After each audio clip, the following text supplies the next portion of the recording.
Does that sound weird to you guys, or is it just my headphones? Let's try resetting the Elgato.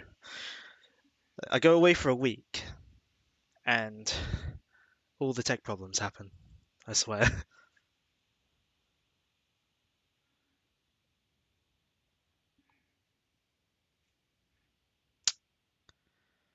Hey.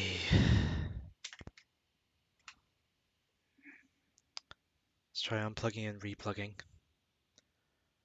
That usually fixes things sometimes.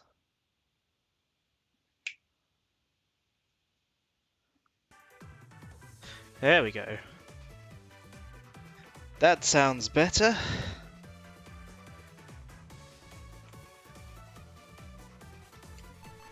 Right. So after that lovely intro of things going wrong, there was no sound before. Oh, it was like horrible distortion to me. So, that's what, I was worried about. After all that messing around, I think I'm going to go open my window, because I'm actually quite warm now from all of that messing around. Bear with me.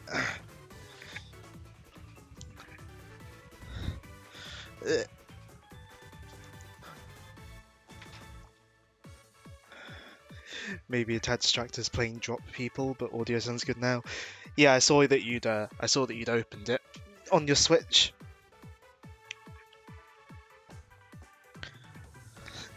When I turned on my Switch earlier.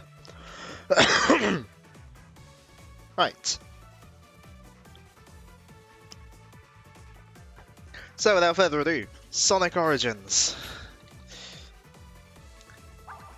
This is the title screen, in case you were wondering. How's the audio balance as well? Because obviously I heard that the Elgato turned up a little bit for Breath of the Wild, but obviously Sonic Origins is not Breath of the Wild. Anyways, before jumping into the games themselves, I just want to show you guys the opening. Balance is good, that's good. Because when you first load up the game, it plays this intro before the title screen. So I just thought I'd show you guys now. Because the animated cutscenes are very good. I do love the cutscenes.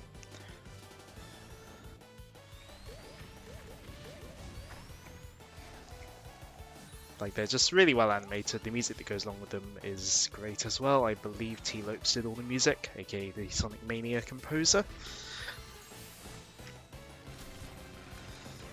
I believe he did the music for these. I mean, I can hear his star, and I think that's what it says in the credits, so yeah.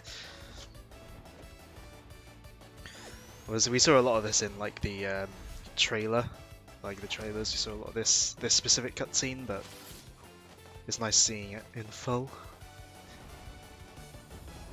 And it makes a good first impression as well. You boot up the game, you get the standard like loading and like intro, like sort of seizure warning sort of thing, and autosave. Maybe not seizure, but like the autosave warning. But then you're immediately greeted with the cutscene. Anyways, without further ado, let's start a new story mode.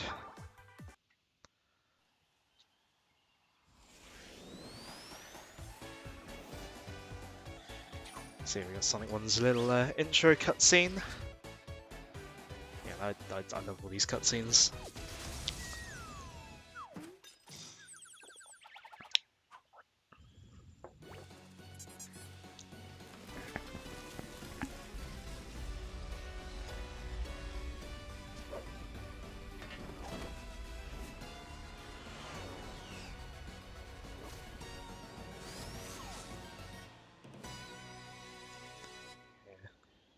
Very quickly gets you up to speed on the plot, which is Eggman do bad, go stop. But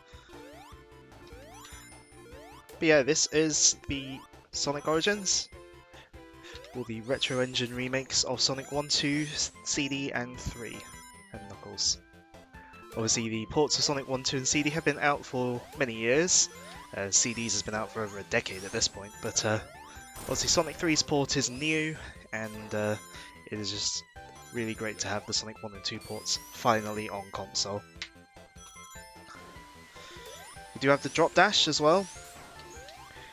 Implementation's a little bit sloppy in Sonic 1 and 2 and CD, but it works well enough.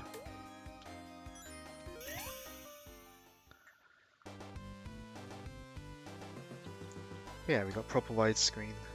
Yeah, the cutscenes are great. I love the cutscenes. But yeah, we got proper, yeah, as with the previous releases of these retro engine things, we got proper widescreen, smoothed out stuff, including these special stages which rotate very smoothly now, but do mess with my muscle memory of the original. So thank goodness for the retry feature that they added for Origins.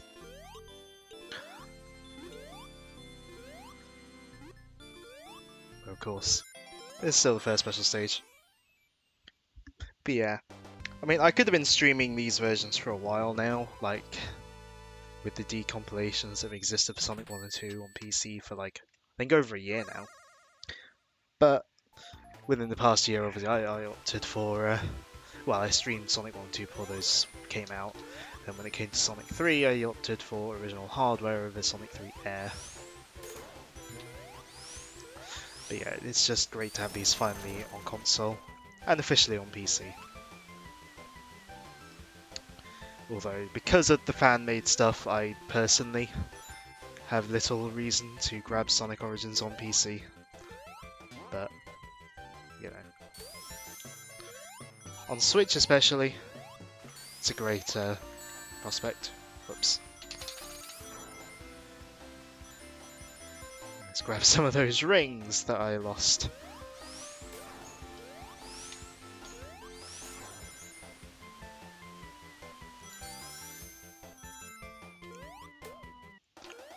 And with these remasters, they also come with, as well as widescreen sort of smoothed out stuff, they just come with a bunch of like bug fixes and just fixes for weird stuff. Sonic 1's spike behavior is gone, although that was a thing before Retro Engine. And the speed caps are gone as well, so Sonic can run at full speed without having to let go of the forward button.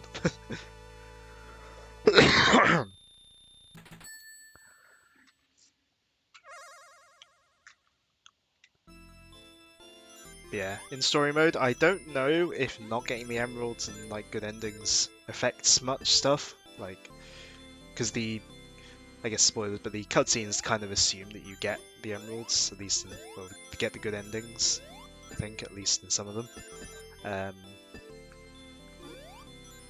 So, why give Sonic a speed cap? I don't know. I don't know whether it was intentionally programmed that way or whether it was like just an oversight in how they programmed him. Because in Sonic 2, they got rid of the speed cap on the ground, although they left the air speed cap in. And then by Sonic 3, like in the original releases, they had got rid of it entirely. So I do wonder if it was whether it was intentional in the first place. I told you I'm worse at these in these remasters, but like I said, we have retry features. It costs 1 coin, but if you're as well versed in these games as I am, you're not going to run out of coins, frankly. I have over 600 now, I think.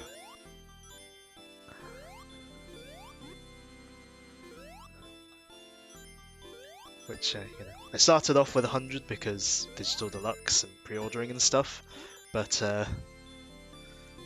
yeah, I think I more than doubled that with one run through a story mode. That's before getting into things like missions, which reward you with a pretty good amount for clearing them. Got to the last round on your first try and Fall Guys. Nice. Nice. When I played with Matt and Joe the other day, we managed to win one. I can't remember whether it was like a squads one with both of them, or whether it was after Joe had left. I can't remember. It was one of them.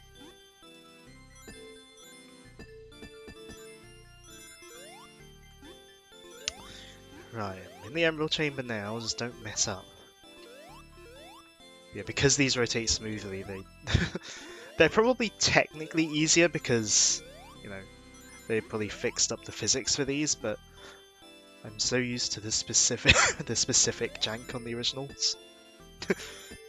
Plus, in the originals, on the first few special stages, if you like leave the D-pad alone and don't move at all, that's actually a very good strategy to get right near the emerald.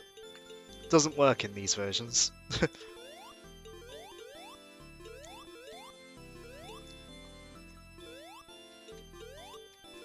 There we go.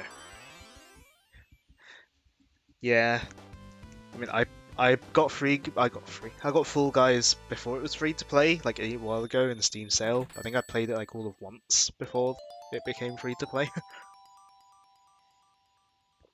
Because a certain someone would never play it before because potato laptop.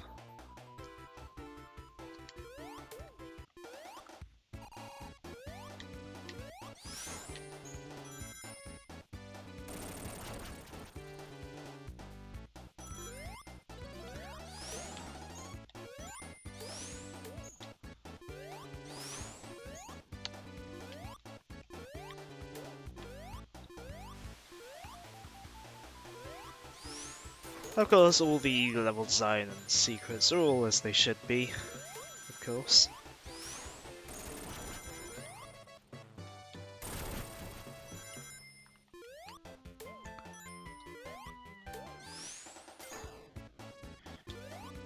And with all these games, the bosses have been adapted to work in widescreen as well. On mobile as well,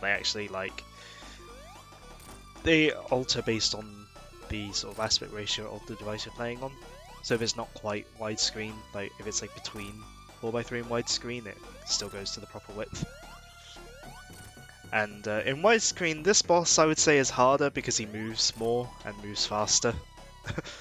And you can't cheese him by like hitting him 5 times before he starts attacking, because he only becomes vulnerable after he unleashes the Wrecking Ball.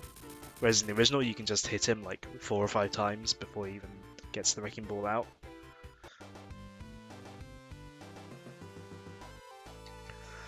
So the Green Hill boss, I think, is a little bit harder in this version, if only because you actually have to try. Balanced gameplay, yeah.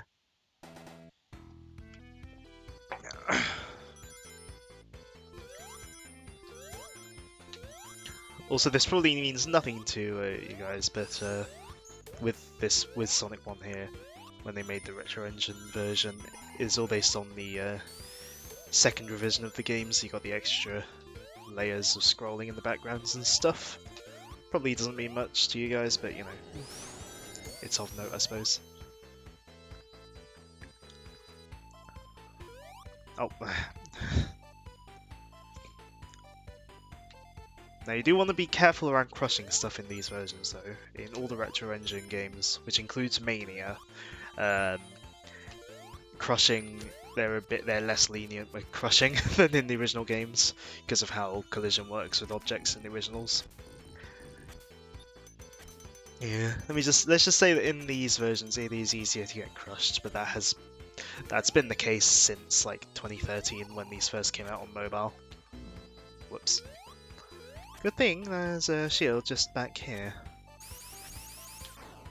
And of course you got Spin Dash in Sonic 1 as well. A lot of re-releases since have had Spin Dash added, including Sonic Jam, the very first re-release of the game.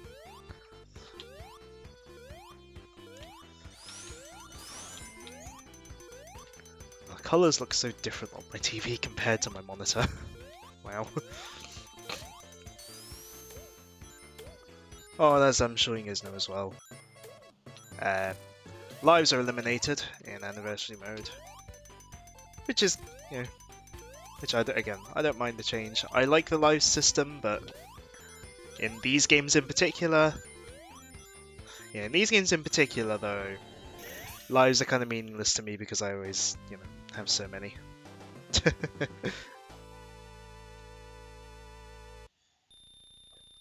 But it is great for those who don't like the live system.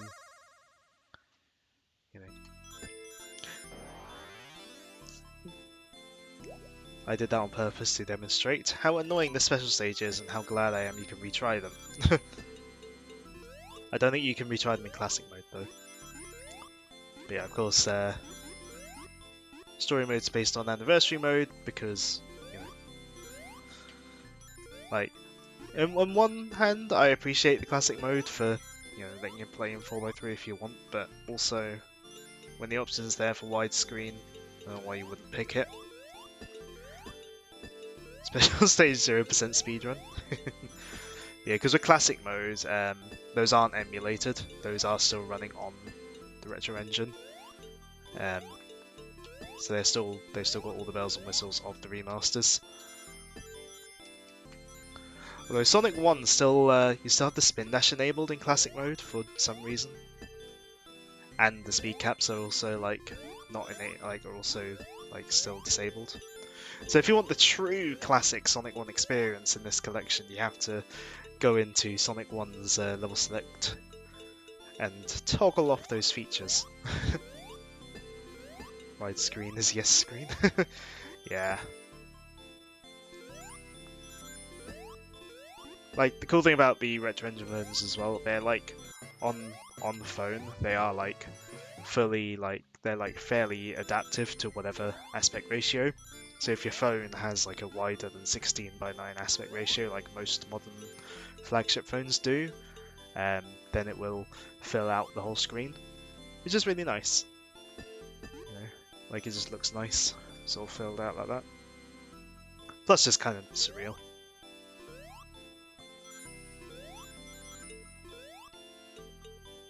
I hate the special stage so much. It's so hard to get near the emerald because of all the bumpers and the open design of it all. Especially if you get it rotate. Yeah. Starting to hate the special stage music. Don't mind it. I mean, I guess I'm just used to it. Ah! I'm so glad for the retry feature. I hate the special stage so much. Special stage 3 is the worst. Like, I think I probably end up failing more in like special stage 6, but special stage 3 is just more annoying.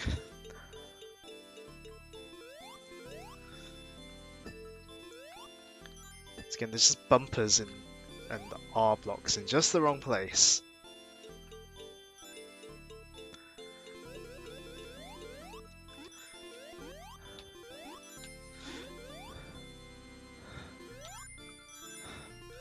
Oh, and as a side note, because of how sort of Sonic 4 decided to nostalgia pander, special stages in Sonic 4 Episode 1 were a callback to this. So, you know, take that as you will. But Sonic 4 Episode 1 is its own can of worms. Now, I'm sure I'll get into at some point on these streams, but not today. Not today. This is the time for proper classic Sonic to shine, and shine he does in these versions. Because I know there are issues. I do have my own criticisms, nitpicks, and stuff with the game. There are bugs. There are things that I think they should have done better. But also, as a whole, I've had a great time with this collection. You know, like the issues haven't made my time with the collection bad, and I think some people on the internet are overreacting a bit. Some of them are, you know, the people who are sort of calling it, you know, terrible. Whoops. I think they're being a little overdramatic, you know.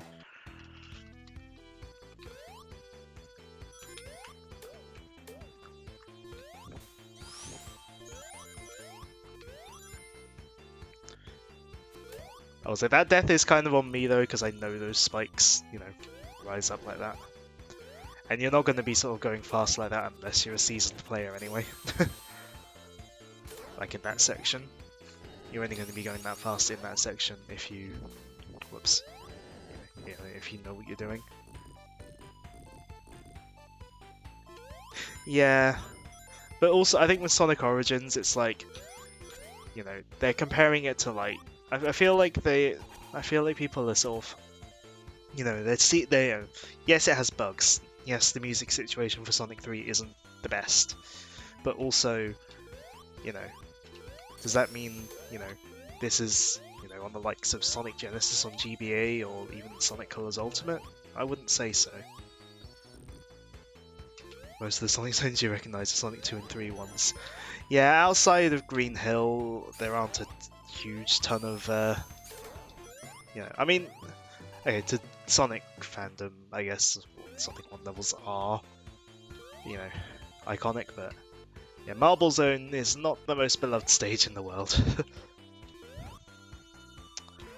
Oh, fine, I'll do this bit properly. Or will I? Okay. There we go. You can make it across there just by jumping without spin dash or anything. It's how I usually play. I'm just gonna have to be careful till I get to the next shield.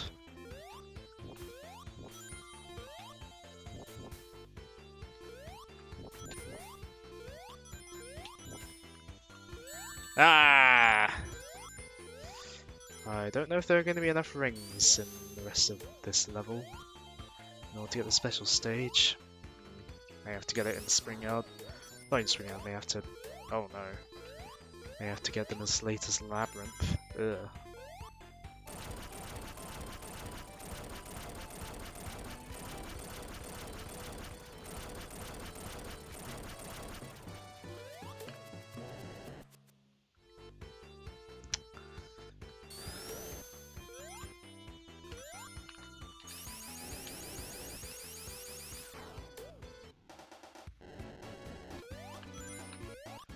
If I get every ring along the way, I can hope that there are enough.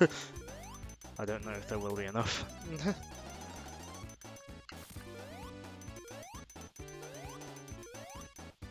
45 is going to be the, yeah, 45.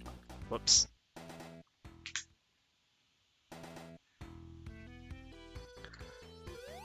In my attempt to be careful. Heart crushed. But you know what this means? The rings down here will have respawned, so I can get them again. And I'd rather backtrack a little bit in Marble Zone. Than try keep hold of rings in Labyrinth Zone. Over planning Emerald routes, never collected them all. Thing is, I always collect all the emeralds in Sonic 1. I'm just used to it. It feels to me it feels wrong not doing it, so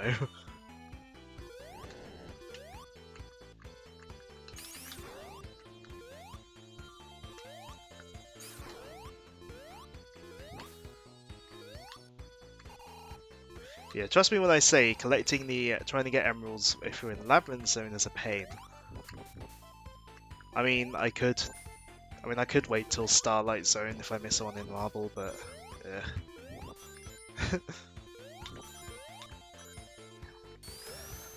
Now, I suppose to get out of the way now, I will be getting the emeralds in 1, 2, and 3. I won't bother getting all the time stones in the CD. I'll go for the robot generators for the good ending, just because that's what I know better. Plus, it means I get to show off the time travel.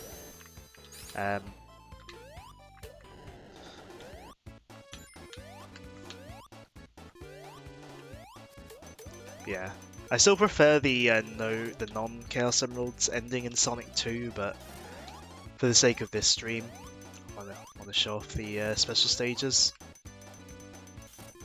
for Sonic 2. Plus, have access to Super Sonic. Because in the Retro Engine version, the special stages are less painful, and Super Sonic is less buggy.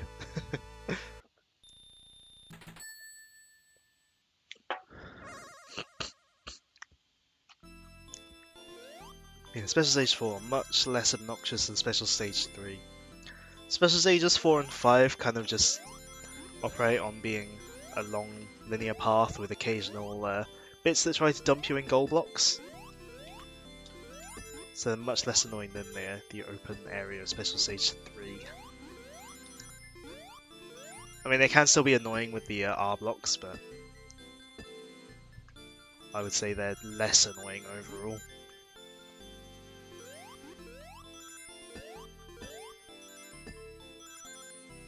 Ugh. Okay.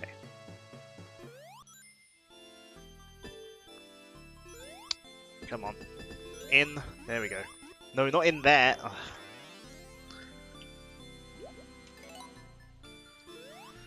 Again, Special Stage Retry feature.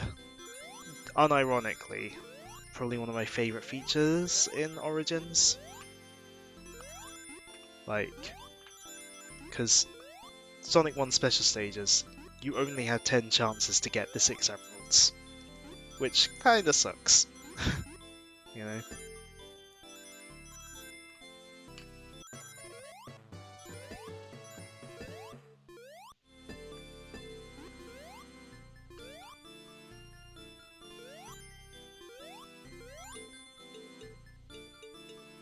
There we go. Once you're in the chamber, as long as you don't accidentally go in the goal straight away like I did, it's pretty easy once you get in here. There we go. What do the up bumpers do? The up and down ones increase and decrease the speed of the rotation, which I feel is more noticeable in the remasters than in the original. I think because the rotation is smoother, it feels more noticeable.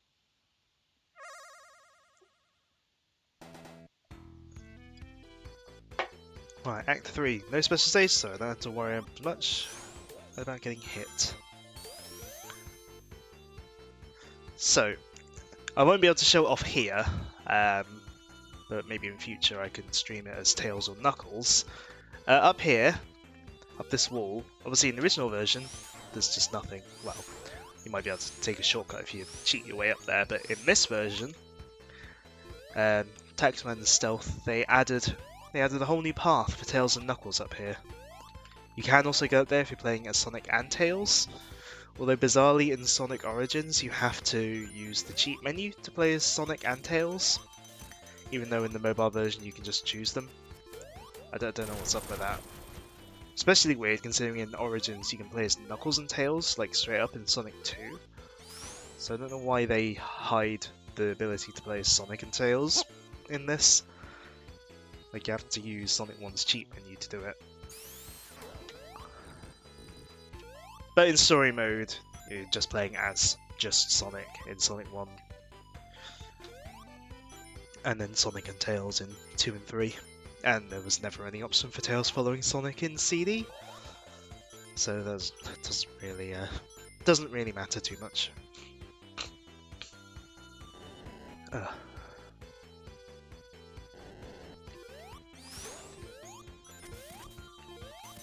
Big shortcut time.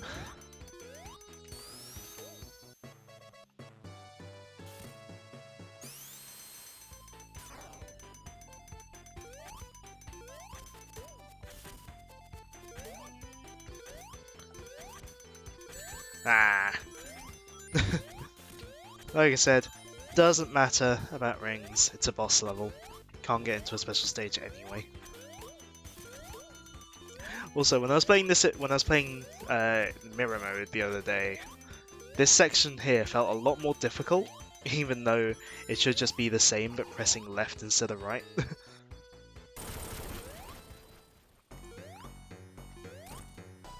Now, I will say, I actually think Marble Zone's boss is a teeny bit possibly easier, at least to get like 3 hits in at once on Eggman per side.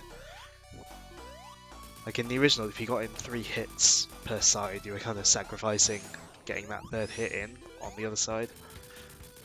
But I think because Eggman has further to go, it feels like you can hit him a bit more. Why not Goose? Because I don't know. I have no answer to that. But welcome to the stream. Thank you for dropping by. Hope you're having a good day. Ah, what hit me?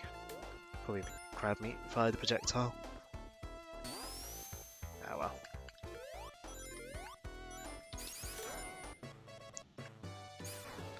Gooses don't run at the speed of sound.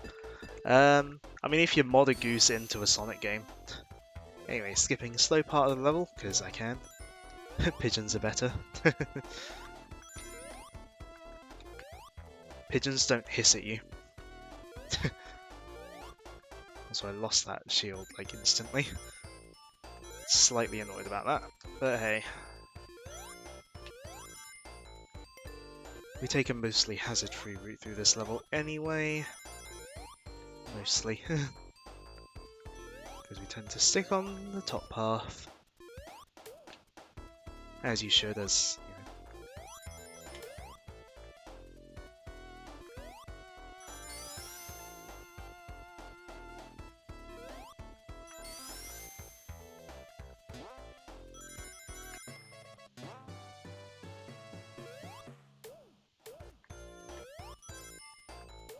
Down here. Avoid the enemies up there. Special stage time.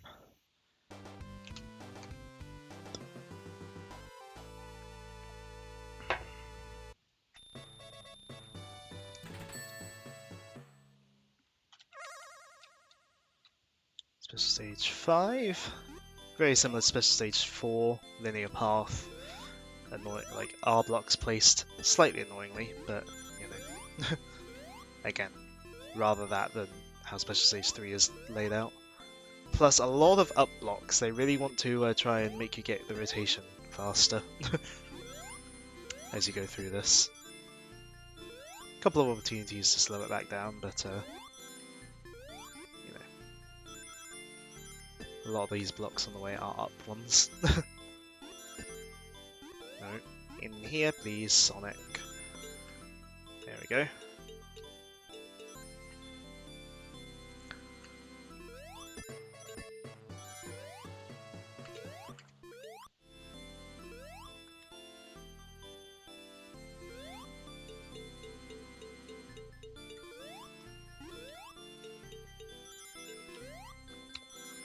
Sonic, in.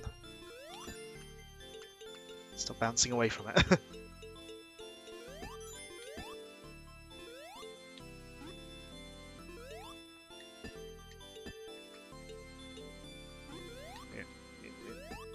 No.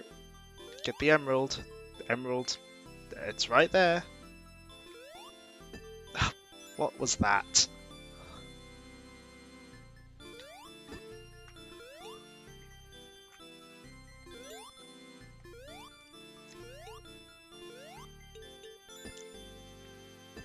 Come on. It's right there. Just get it. There we go. I was gonna get the emerald and then be like, wasn't that much less painful than the third one? But like, I kind of did get pain there.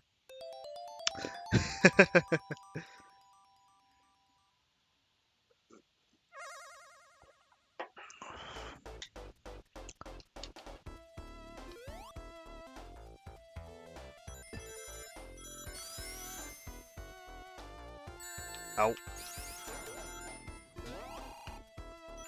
Actually, I think it's better to start on the lower route for Spring Yard Act 2.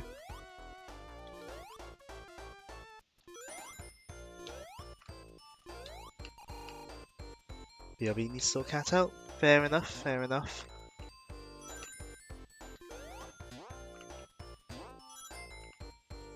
Yeah, we start off lower down in Spring Yard Act 2, so we can take this big shortcut here. Not only does it get us a good amount of rings, and gets us out of the way of hazards that will take away said rings, seeing as it's only crusher hazards here. Yeah, 1-up if it's the original version. And you get deposited right next to this shield. Try to get this shield from up above, and it's a bit more annoying because of that.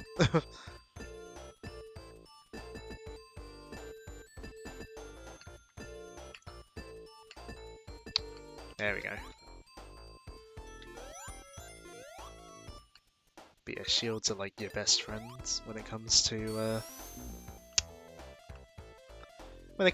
trying to get special stages in Sonic 1 and 2 and CD.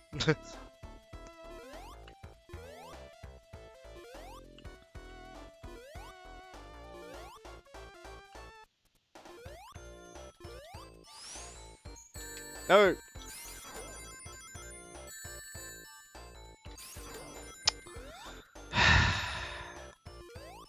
I hate the roller enemies.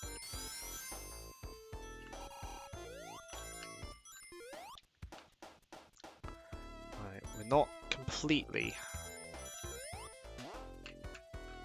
Okay, now we're completely screwed in terms of getting the emerald.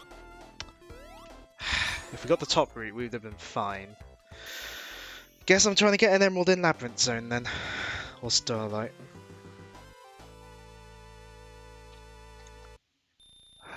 Probably not Labyrinth Act 1, because I think the extra ring in the shortcut isn't there. That's annoying. Oh well. I mean, Starlight Zone is very easy to get 50 rings, so you know. If I don't get the chance to get them in Labyrinth Zone, it's not too big of a deal. But still annoying.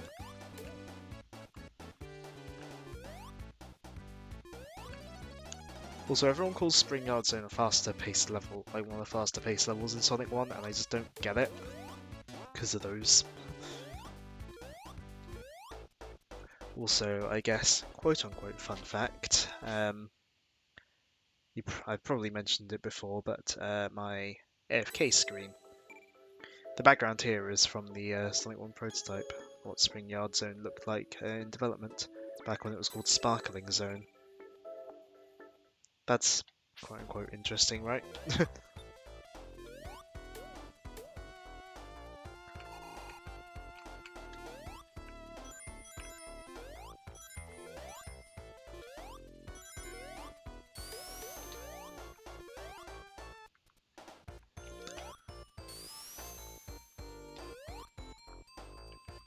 I think to capture the frames for that, I had to like use an emulator where I could like disable the different video layers and then like manually like frame through the thing to get the different frames of animation.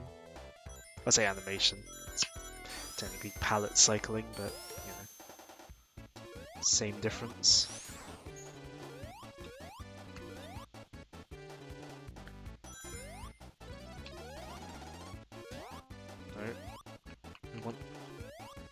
In.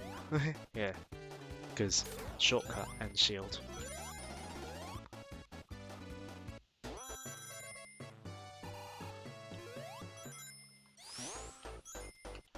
And then we get this invincibility here, and then make it across here quickly enough.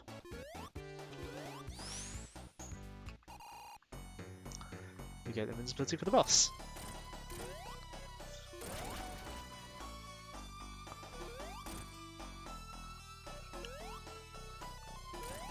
It's enough to get a few hits into it. There we go. You can only hit him because he like bobs up and down a little bit as he flies around, across the top. You can only hit him when he's like at the lowest point of his like bob. Of like this sort of up and down motion. But it's very subtle.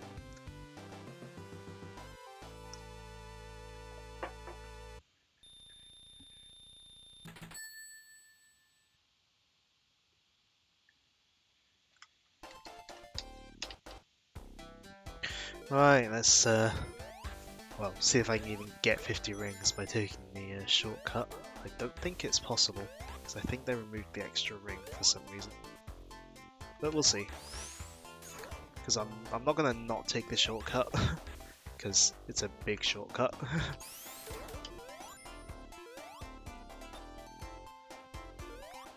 Yeah, probably the second most recognizable level in Sonic 1, after Green Hill. For obvious reasons. Obvious reasons being this.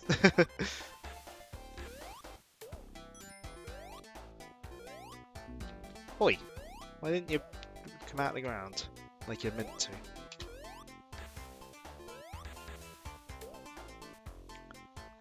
Right.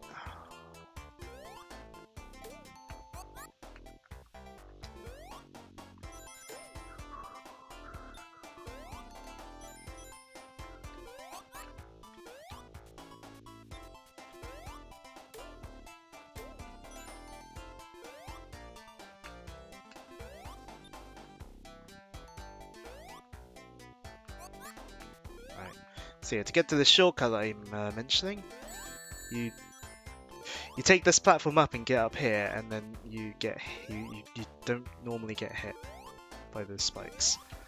Though at least I wasn't crushed. Definitely not getting the special stage now. Although I'm pretty sure that you can't anyway with this shortcut. Yeah, because they got rid of the extra ring. Because originally there wasn't a ring up here, but in the second revision of the game, when they sort of reprinted more cartridges and all that, they added one ring up there so that you could get special stage if you go this way. I don't know why that's removed here. I'm sure that was there in the original release of the Retro Engine version, but I'd have to check.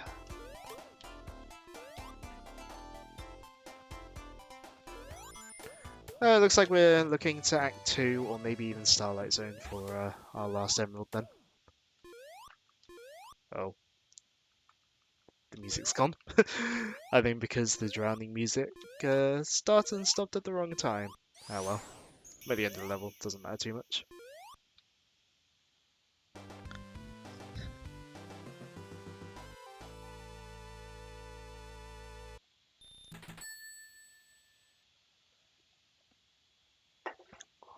I have to tread through Labyrinth Act 2 without trying not to get hit.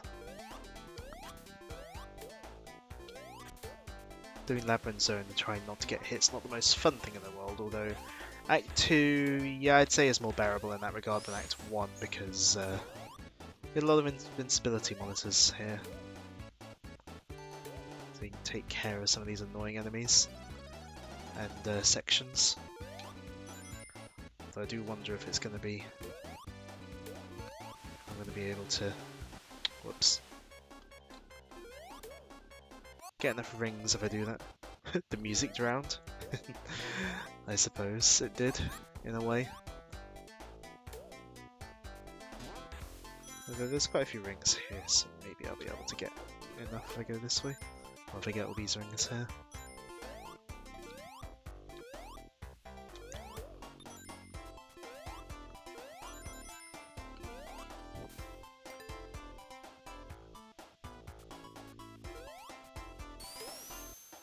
Grab this invincibility, run as far as you can with it.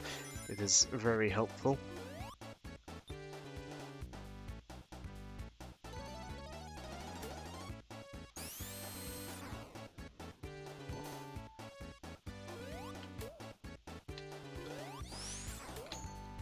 There we go. I hope missing those 2 rings doesn't deny me the chance to get an emerald. Right, duck under these. That's always been the case here. There's rings there.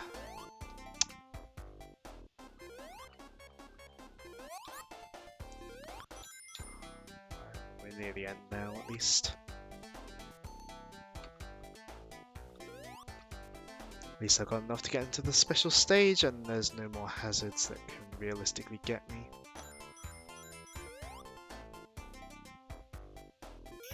There we go. Yeah, Labyrinth Act 2 is probably a better place to try and get an Emerald than Act 1. Should have seen that coming.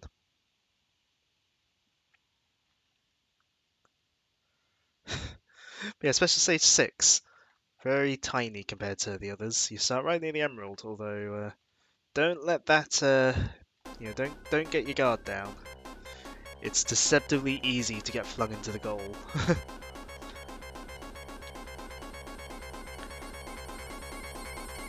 like that. That was kind of well timed, actually.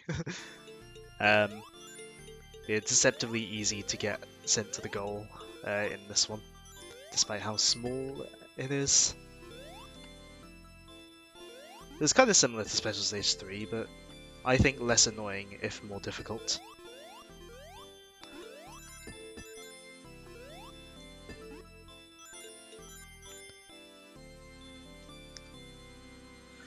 Though if you're familiar with Sonic 3, or Sonic 3 or just Sonic and Knuckles by itself, I suppose.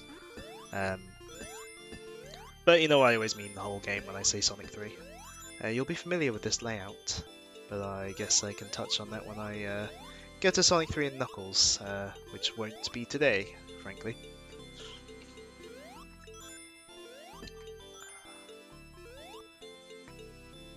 At least this is our last Sonic 1 special stage, and there we go. Got the Emerald. Sonic got them all, but because this is Sonic 1, Sonic gets no real reward for it other than a slightly different ending. Although with the cheat menu in the Retro Engine version, you can add a 7th Emerald, and that does let you turn Super. I've never actually done it myself though. I hear the 7th special stage they added for it is quite difficult. So yeah, there's that, I guess.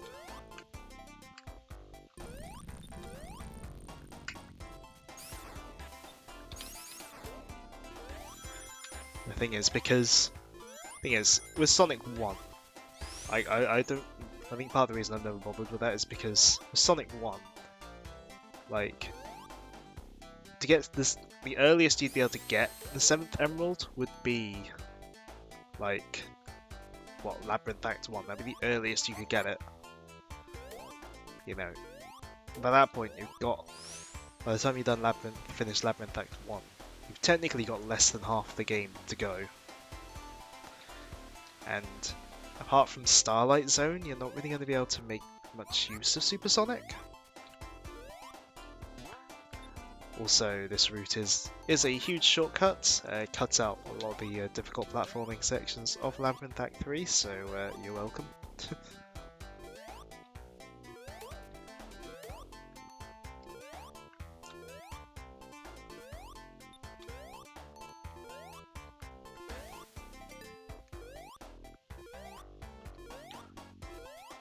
Yeah, Labyrinth Act 3 becomes a lot shorter if you take that shortcut. It's a big shortcut.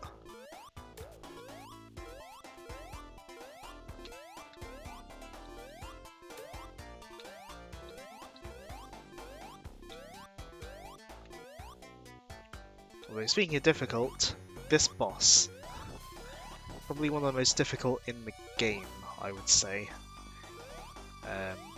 If you remember from when I've played Sonic 1 on stream before, or if you played it yourself, you probably know that you don't have to actually hit Eggman, you just have to get to the top of this sort of, this thing. You just have to climb up here.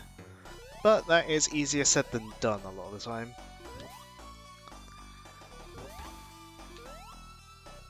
Obviously I played this game a lot, so, you know, I've done that a lot, but yeah, it's not easy. Especially if you die there are no rings, but after that last checkpoint there's a single shield, but there's no rings. So yeah, it's pretty tough if you die there. But Starlight Zone, nice break.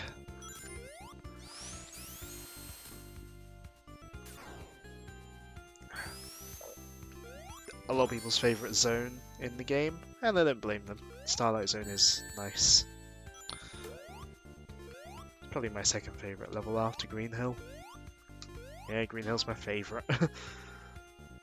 Don't tell the people who hate Green Hill constantly being brought back. I just think Green Hill's the most well-designed level in Sonic 1, which makes sense given that it went through the most design iterations and changes and stuff. The Starlight Zone is up there, although it is a bit short.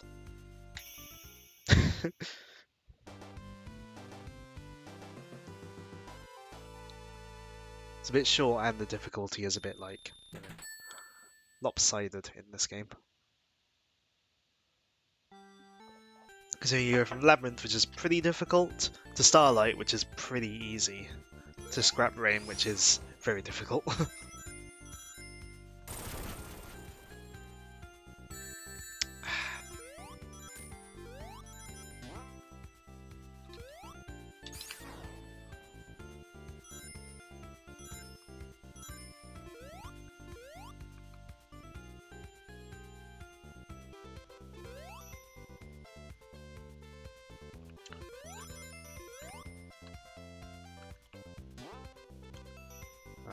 I've always liked Starlight Zone's music though. Although I'll always be nostalgic for the slower 50Hz version. Also, I think the developers, developers knew that this is your last chance for a special stage, so they give you a free 50 rings right at the end of Act 2 if you take the top path.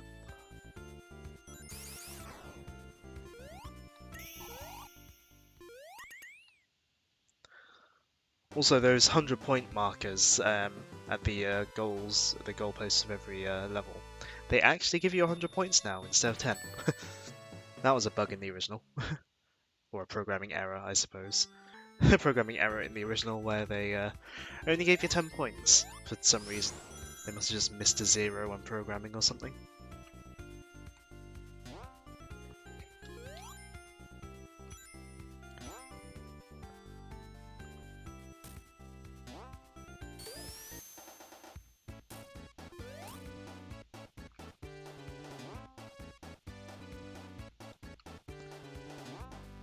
Nice of them, yeah.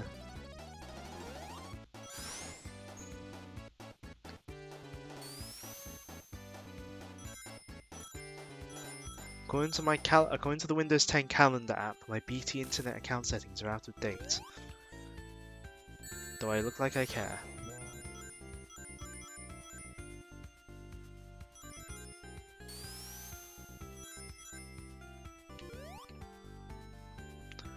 I don't use the calendar app on PC. I hardly use the calendar app on my phone, to be honest. I'm not the kind of person to write stuff down on calendars a lot.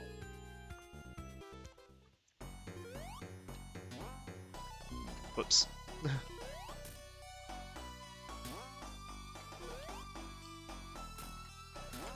Right.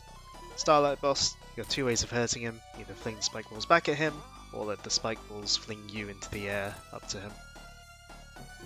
Generally, the fastest way to defeat him is to combine the two, but I'm not always especially good at actually hitting Eggman with the spike balls, so, you know.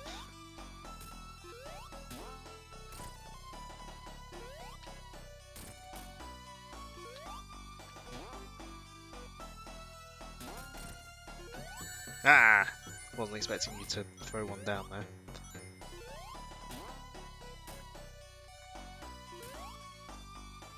This boss seems annoying. It's not too bad.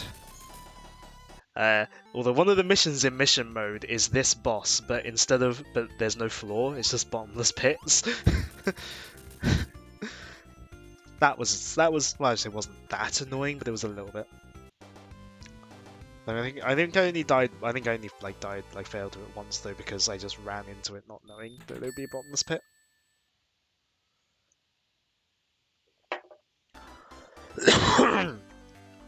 Right, Scrap Brain Zone. Probably still one of the more difficult final levels in a Sonic game. It's because they throw a lot at you. Although, as usual, you can make it a bit less painful by taking the upper route.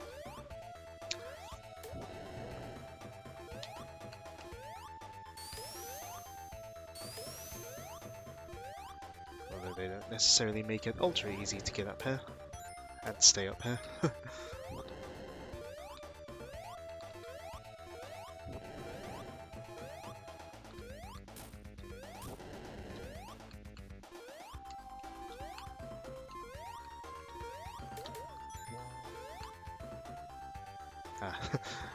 I feel like it's kind of luck if you land on those from up there. You're probably meant to go back a little bit so you can actually go up these from solid land, but I like chancing it. Ah. Or I could just fall down there instead. Too far from the upper route, at least. Oh yeah, this section's mean.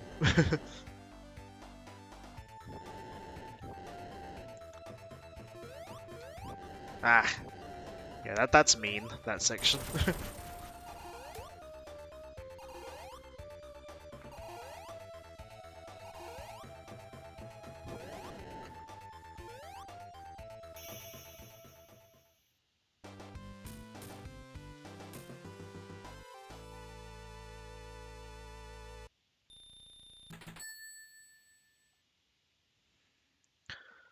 So, it's Act 1, you're on the outside. Act 2, actually, you have different backgrounds. You're in the inside now. And Act 2 has a very secret area in it that I want to show off, but it's not very easy to get into, so this may take a few retries. But I want to show it off.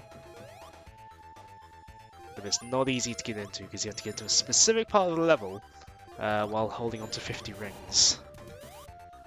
What I'm going to do is come up here, grab a shield. I know there's a shield a bit further up here. Plus there's rings down here as well, up here as well. There's a shield up here which would be handy to have.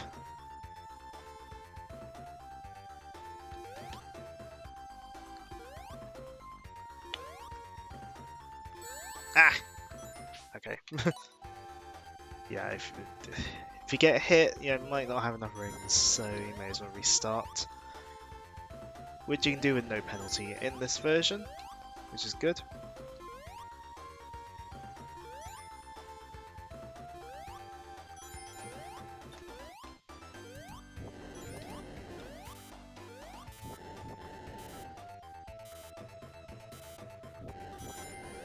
But I will point out that the secret area is actually you get this one from the middle route rather than the top route.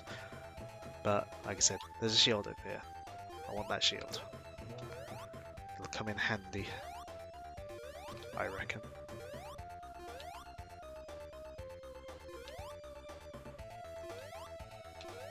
Although of course that does rely on me getting back through this without getting hit. So, you know.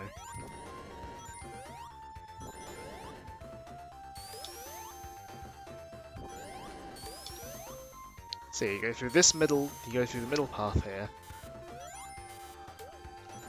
You just keep proceeding through the middle path, but you make sure, you want to make sure you collect enough rings, which, again, easier said than done in this level, where there's a lot of obstacles that want you dead.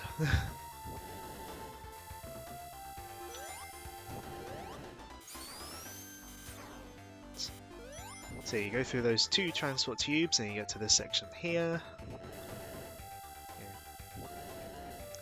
It's the third transport tube you come across that you want to go into with at least 50 rings. Uh-oh. Okay. I feel about that part. That part is very mean. Back to the drawing board. And by drawing board I just mean back to the start of the level to try and get 50 rings to show off the secret. I'll just try and do it normally rather than try to get the shield, because that took a lot of time trying to get the shield, and you can get enough rings just by going this way. Oh, I see some Pokemon Unite. Yeah, it's just more difficult to not get hit, obviously, if you don't have a shield.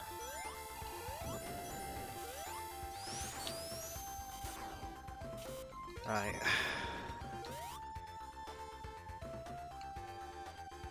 At least going between conveyor belts on this version is not as painful. This is mean. I completely forgot how mean this was until I, got this version and tried going through this path again.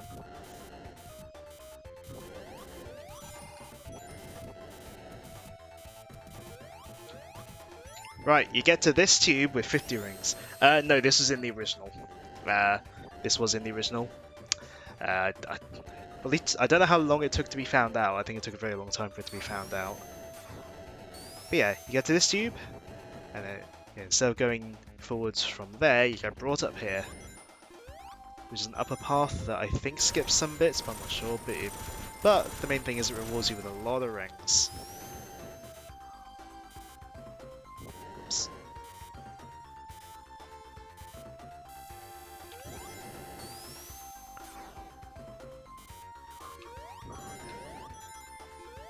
Whoops. Rings that I wasted. Oh, and it brings you straight to the end here. So that's the secret path. Was it worth getting to? Maybe, to say that you did it. It might be an achievement on the mobile version. Can't remember. In fact, I could check now. Google Play Games, where's Sonic?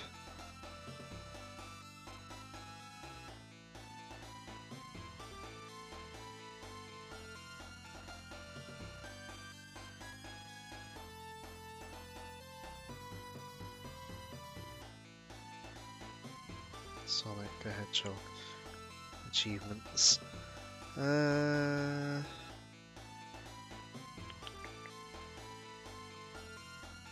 Yeah, it is an achievement in the mobile version. I don't know if it's an achievement on the other console and Steam versions, because I believe there are achievements in those versions. Obviously, since I'm playing on Switch, no achievements here, but you know. Anyway, Scrap Brain 3, everyone's favourite. It's Labyrinth Zone again. But, get underneath there, and you're on your way to taking a huge shortcut. But this shortcut route does like to dump you back to the main route, so be careful. If you fall down there, that's back to the main route. If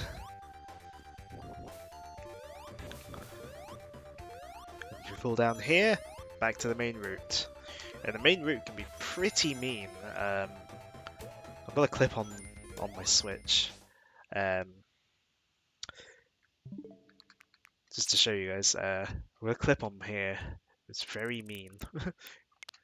With the this is the main route. I got like dumped on the main route accidentally when I was playing like the other day. This might have been on mirror mode. I can't remember. Or I might have just been playing for the sake of it.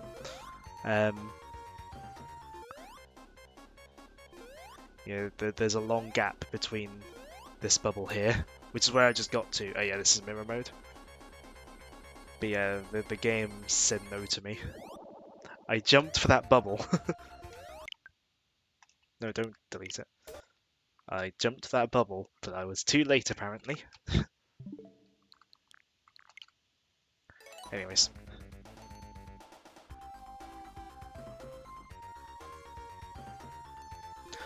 I swear these like bubble things, they generate their bubbles more slowly than in Labyrinth Zone. I don't know if they actually do. I'd have to check if they actually do or not, but it feels like they do. Anyways, final zone.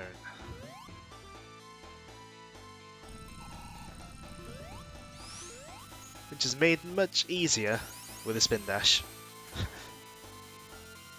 Like, you can tell this game wasn't designed for a spin dash. The final boss, I'm not sure if I'd say you break it in half, but it definitely becomes easier. If he comes down the right side, anyway.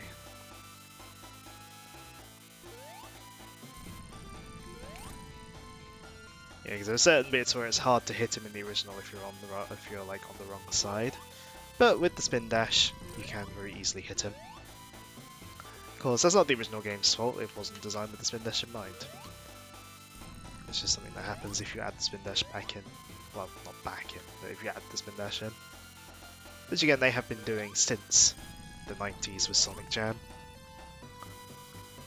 Although I think it's only Sonic Jam, Sonic Genesis on the GBA, and then the 3DS Switch versions by M2, and then the Retro Engine version that add the spin dash, because most other versions are based on just basic emulation with no additions or anything.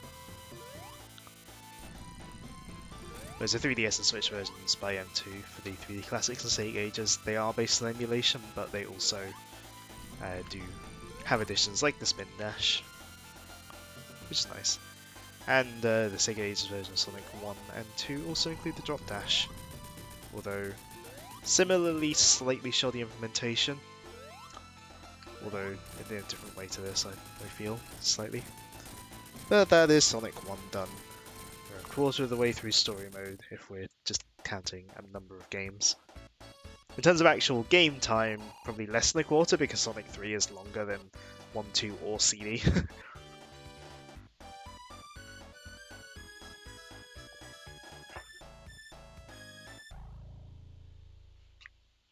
Right, while Sonic 1's ending credits are going, I'm just going to go refill my drink, so I'll be back in just a moment.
It's not dead, I turned it off while I went and refilled my drink. I just have that image, the text saying camera offline for effect. Because the way I have my stuff set up for stream, the easiest way for me to get out of here without moving things is to like climb that way.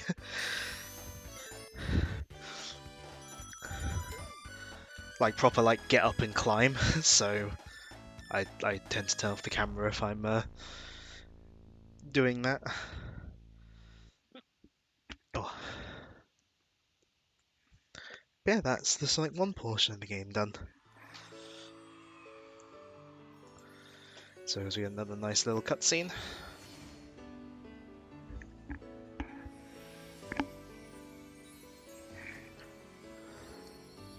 So yeah, Sonic has a vision when he touches the emerald. You see these 6 emeralds and a 7th rushing off to some other island. Although that doesn't get followed up just yet, because Sonic CD is up next. And the new cutscenes to Sonic Origins mainly focus on Amy, which is nice. I do like that. And they reference the tarot card thing as well, which is nice. I do like classic Amy's design. Be nice if they were able to get her playable in another game at some point.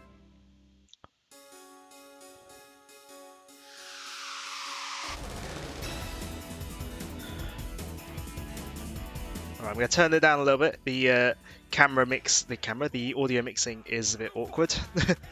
For some reason, the sound on these videos is too loud. But yes, we do have the original Sonic CD intro. This one is Amy Fortune Teller. I think in like character bios from the 90s, I think it does say she likes tarot card stuff. But yeah, the Sonic CD animations have been lovingly remastered by people who I think have done like fan-made remasters before, so it's pretty awesome that they got to do it officially. And yeah, we're using the Japanese soundtrack for CD, the correct soundtrack for CD, in my opinion. It's the originally intended soundtrack, and I just think it's better. Not to say the US soundtrack is bad, but The Japanese soundtrack is amazing. I mean, when I first played story mode in this, I got to this bit, heard Sonic Boom, and I was like, that's not you can do anything. I love these cutscenes though, these animations. They're just animated so well. I love them. You know, they just get everything right about Sonic's character and stuff. But anyways, Sonic CD. I don't think I've not out of the 4 classic games, I've not streamed Sonic CD. So yeah, this is a first for the channel. Time of the game you know very little about. Yeah. So yeah, this remaster of Sonic CD has been available since 2011 and was the only one available on console and PC up until this point, where I believe that old version has been delisted, at least on Steam and Xbox. Yeah, Drop Dash is here.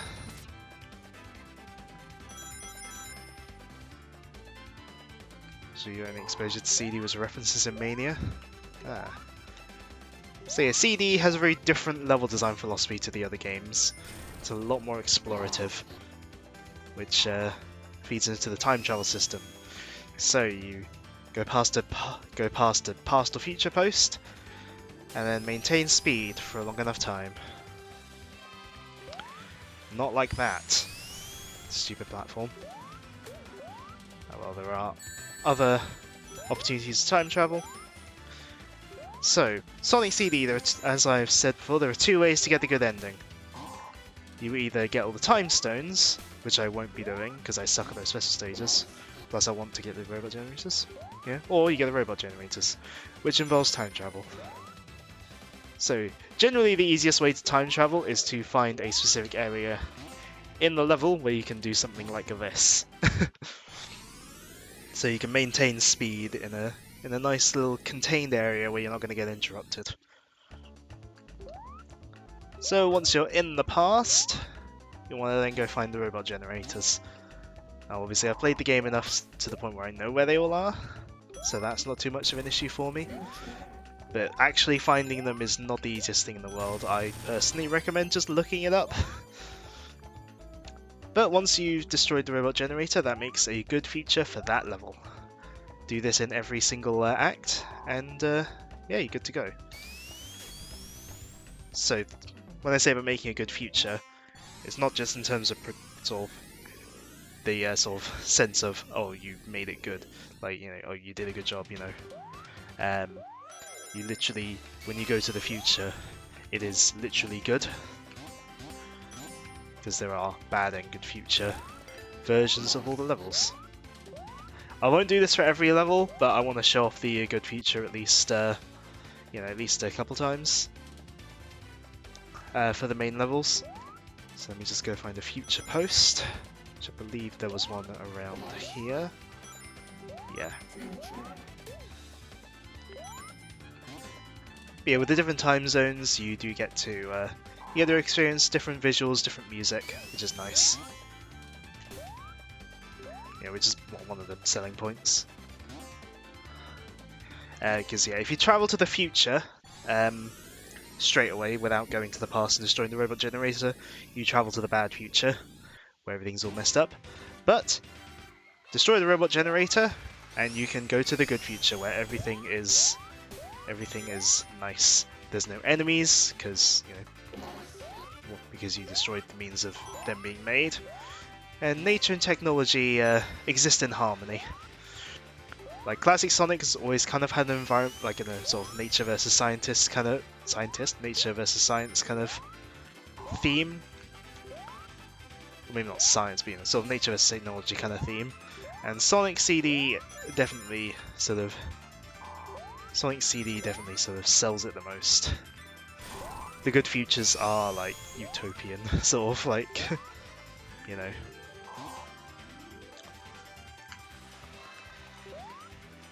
The one annoying thing about getting to the future is it's very easy to travel back into the past. Which, obviously, you want to do if you got to the bad future, but in the good future, you don't want to. There's less hazards, less enemies. It's all good. So yeah, Sonic CD definitely satisfies the sort of exploration. If you want to like take your time in these levels and really get like, sort of really want to get engrossed in them, you know. But I will show off at least one special stage.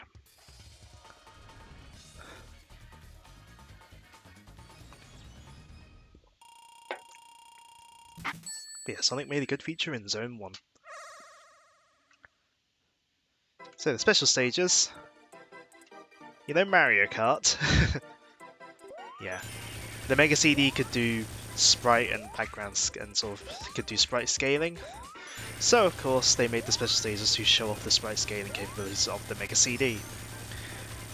Now in the Retro Engine version, these special stages are smooth 60 FPS, and wow, I did that quickly. They're smooth 60 FPS. On Mega CD, less so. They're like 20 FPS. They are much more manageable in the Retro Engine version, but I'm still not very good at them. The first few I can do pretty easily, but yeah, these ones, you know, the later ones, much harder for me personally. So that's why I tend to prefer going for the robot generators, because I know where they all are. I know good time travel locations. You know, I just find it easier. Plus, like I said, it lets me explore the levels.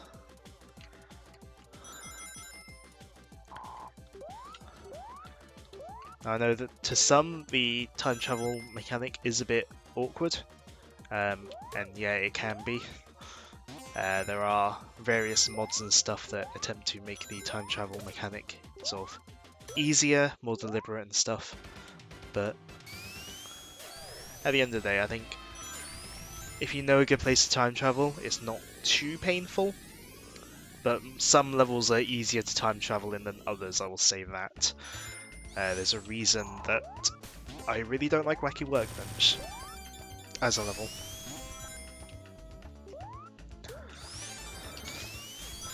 Oh, and I should probably mention, moveset.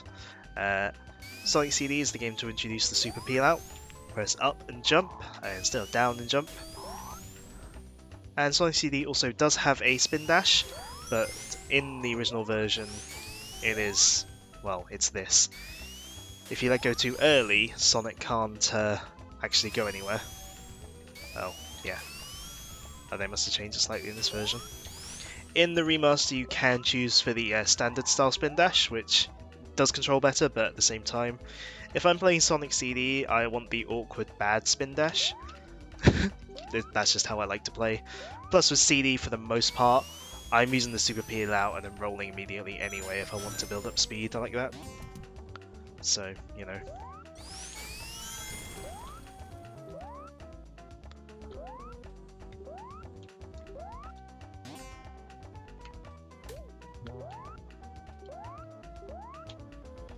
Also, to remember where it is.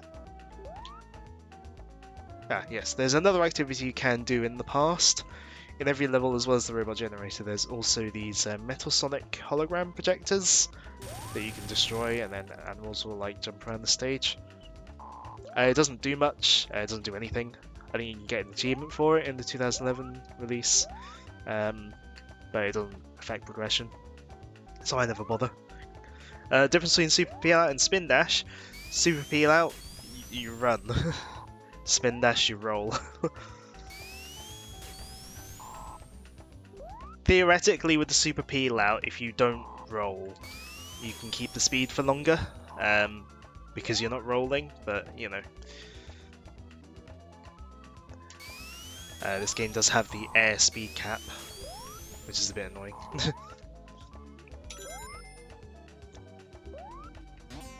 When I say the air speed cap, notice how I suddenly start moving slower once I run off the ledge if I'm holding forwards. Whereas if I go up here and I don't hold forwards, I make it further across. Yeah, the peel out is cool, although, you know, In games where the proper spin dash exists, it's... Oh, I just jumped in there by instinct. It's not, you're not missing too much with the games that don't have it, because the proper spin dash is just as good. But it's a cool move, Well, I may as well do this one as well since I'm here. The thing with the special stages as well, if you clear all the special stages, it automatically makes good futures in every level. But that, which also means the robot generators it's not just a case of you don't have to get the robot generators. The robot generators just straight up stop existing if you get all the time stones, which is cool. But again, I like going for the generators. It gives me a bit more to do in the levels because in the levels, the levels themselves. Oh, excuse me. The levels themselves can get a bit short if you're just going sort of left to right. So doing the time travel and getting the generators, I think, gives you a bit more to do in the levels. Also, the special stages are timed. You can't stop short of bouncing it off like a wall. And if you run in the water, your timer decreases very quickly. So, yeah. The Mania stages are kind of based on this, I suppose. It's just obviously the Mania special stages, they're like, you're racing against the UFO, well, to catch up to the UFO, the big UFO. So I see these place states on a different planet, right? Different laws of physics, that's why there's an airspeed cap. Well, I think it's just because when they made this back in 2011, they probably had to make it faithful to, like, super faithful to the original, whereas for 1 and 2 they were probably allowed to make it sort of better as opposed to faithful.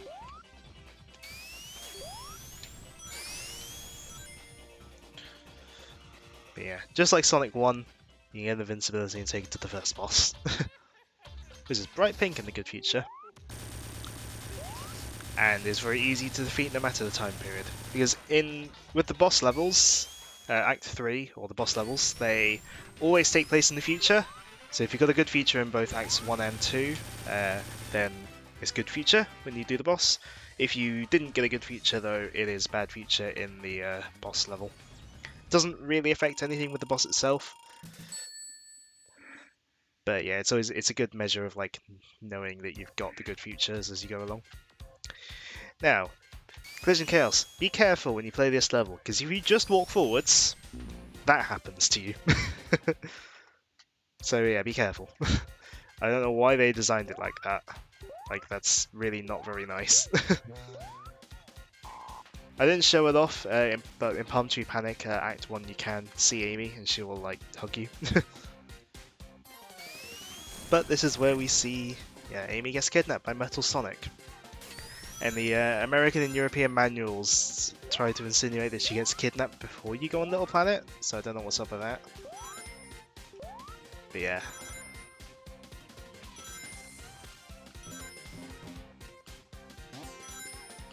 But yeah, Collision Chaos. So Sonic CD as well, you can very much tell it's based on Sonic 1's level aesthetics a lot, but a lot more psychedelic.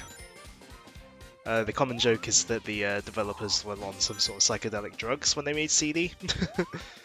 So this is kind of like, Spring Yard, but taken to the max.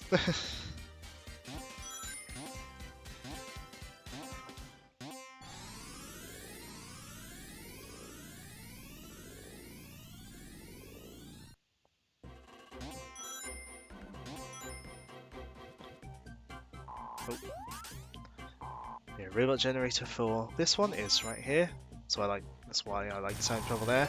It's an easy time travel place, and easy time travel place and right near the thing. I am too lazy to travel back into the present though, so we'll stay in the past.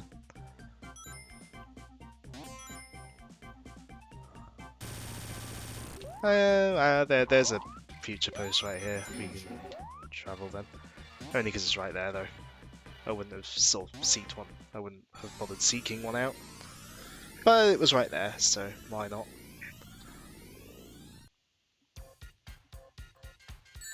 Wait. Oh, up here is not a good place to be. But by going up here, we do get to see that, you know, listen, by going back to the present, we get to hear more of that lovely CD audio music. Because the the past music wasn't actually done with CD audio. It was done with oh, it was done with the Mega CD's built-in sort of sample, sort of PCM chip, which is kind of like the SNES sound chip, but I would say higher quality, more advanced sort of samplings available to it. But the present and future music and all the other music is proper CD audio stuff, and it is really good. Sonic CD Japanese soundtrack is widely regarded as one of the best soundtracks in this series, and I agree. It is an absolutely wonderful soundtrack, full of variety. When I say variety, like I think it's got variety, and the style is just so on point for classic Sonic, or just Sonic in general.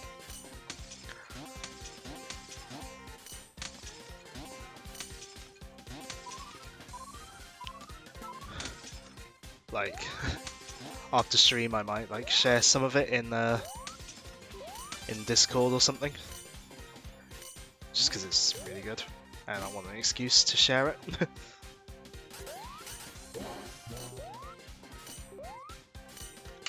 Yeah, convenient time travel spot.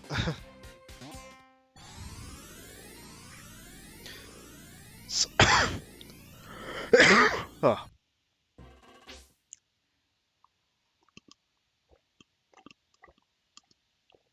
Please do. So yeah, back when Sonic CD was being made, the sort of guy director, Naoto Oshima, who designed Sonic, he wanted originally for it to be like for the time travel to be instant, but yeah, they weren't able to program that in. At the time, he reckoned that if Yuji Naka was on the project, he would have been able to do it. Yuji Naka being the programmer for the original trilogy, but not CD. You can tell the original Mega Drive release of Sonic CD, Mega CD release, I should say. You can kind of tell that the original programmers behind the other Mega Drive games were not involved. Yeah, you can tell kind of that Yuji Naka's not involved.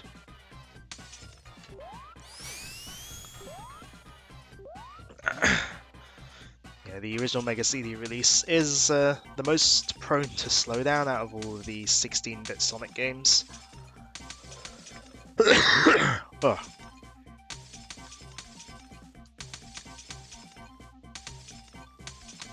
Come on. There we go.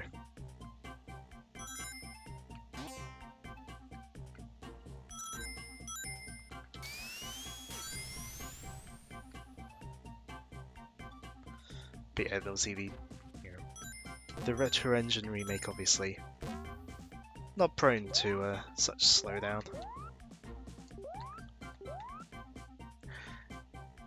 Now, one thing I tried but failed to show off in Spring Yard Zone Act 2 in Sonic 1, there is an alternate exit to the level, or like higher up, which I failed to get to. Collision Chaos Act 2 follows. This is a higher up exit. And you might get, I think you get an achievement again in the 2011 version.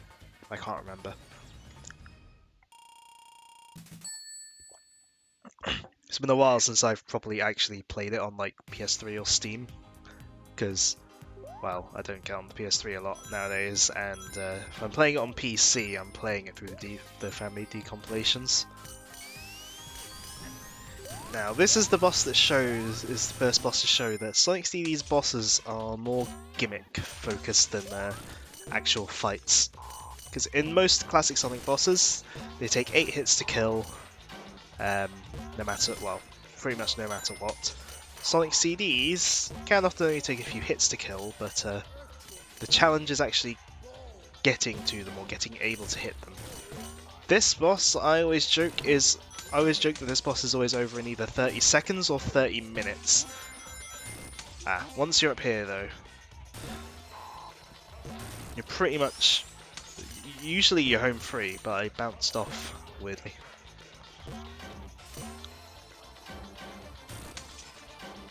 Yeah, because you're bouncing around all over the place. The pinball flippers, let's just say they're not as graceful as they are in Sonic 2. In fact, I will once again show you a clip where I beat it much quicker. Because again, I feel like this is heavily luck-based. Where is the clip? I think it's this one. You can't skip through the clip though, because I have no right stick with the Saturn controller.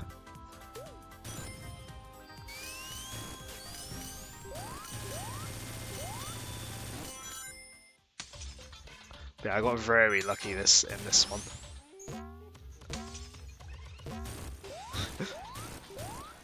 Like beat the whole thing just like that.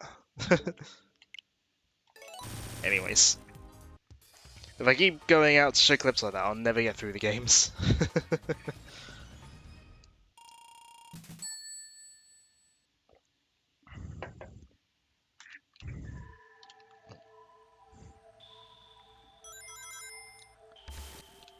Nope, I want to go this way, please.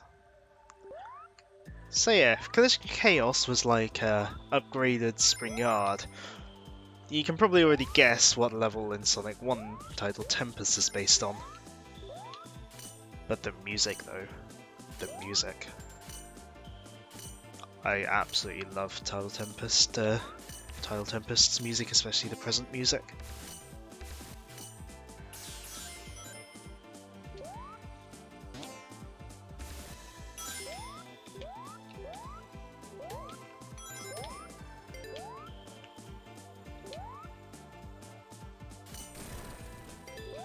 Alright, an easy to access past posts down here.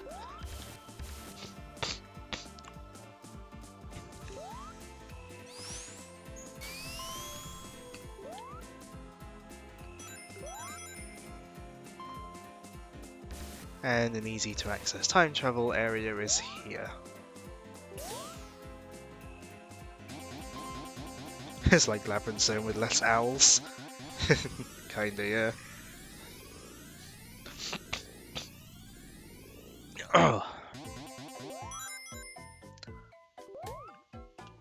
Also, this music here, Tower Tempest Past, this is a piece of music that was remixed in Sonic Chronicles.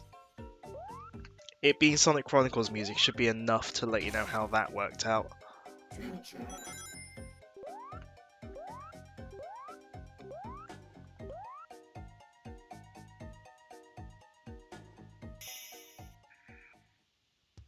Yeah, that's like quite near the end of the level. So yeah, not too much point in going to the future there. It just takes more time.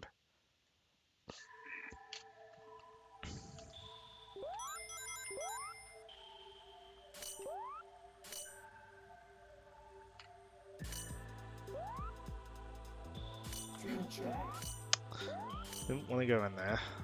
I go in here.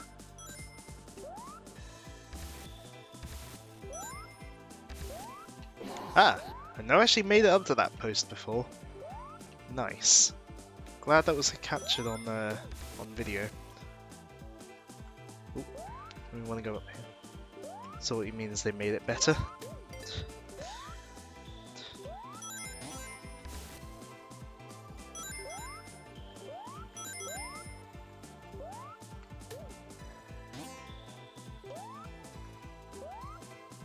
When you say what did I say that led you to that? I've kind of already forgotten what I said.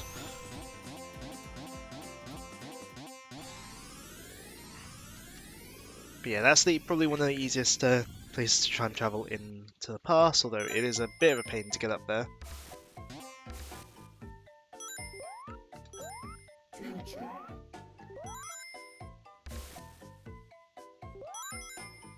Oh, the Sonic Chronicles remix. Yes, 100%. It's the definitive way to listen to the song.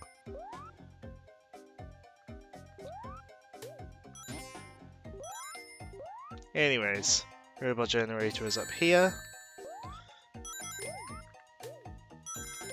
Make sure we don't accidentally time travel back to the present.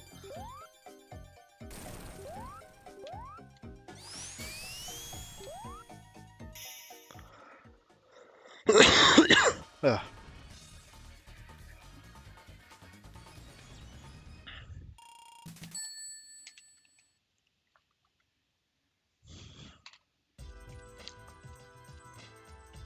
Also, one thing I've not mentioned yet, the Retro Engine remasters, they all give the rings extra frames of animation.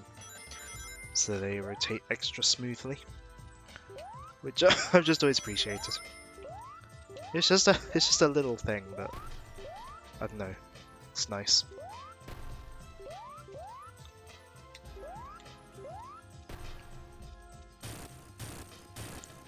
Yeah, you hit Eggman enough times there. You can beat him before this invincibility monitor, which means you can make it to the next phase of the boss with invincibility.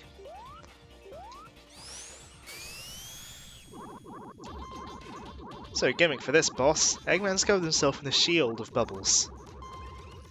You know, if Eggman didn't do this and then just stayed out of reach of Sonic, he'd win. Whoops. So yeah, you want to breathe the bubbles, not only to, you know, be able to make your way to Eggman, but also so you don't drown. Which I think is a pretty fun, pretty interesting mechanic for a boss. Like, Sonic CD does some interesting things for its bosses. They're not necessarily difficult because of that, but they're inventive. Which I quite enjoy about them.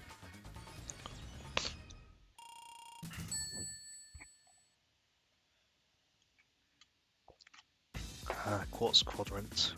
Aesthetically and musically, one of my favourites in CD, especially the present music. I love the present music, or the Good Future is also really good.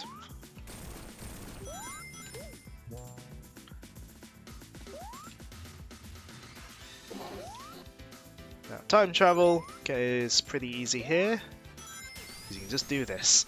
Although in some releases of the the remaster version, that doesn't work. I believe that doesn't work in the old console release of the 2011 version. Like on PS3 and stuff. I believe that doesn't work. So watch out, I guess. But in the mobile version, I'm pretty sure that does work. And it might work in the Mega CD version as well, I'm not 100% on that though.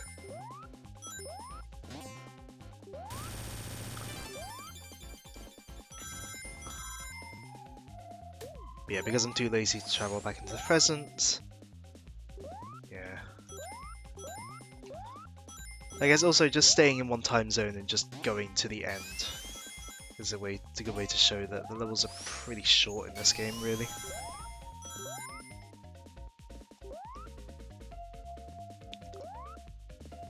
Because we're in the 4th level, and yeah, that's the level. You know, just over a minute, and that's when I back to in time traveling and making sure I get the robot generator.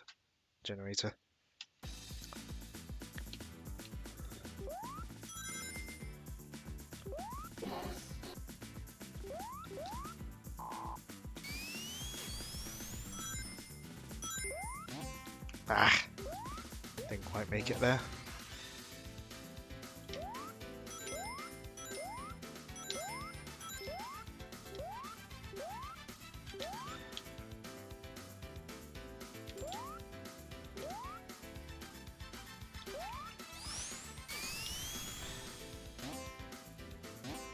I'll have to find another past post.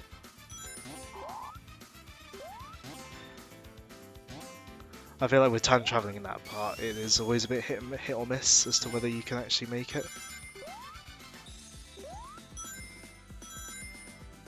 Come on. I just want a past post.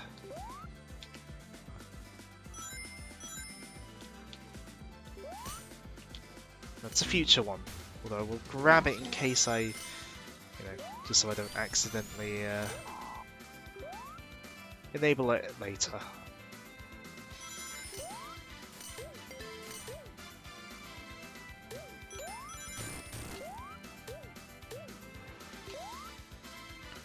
What we'll do is get rid of that. There we go. Just want a post. Is that too much to ask?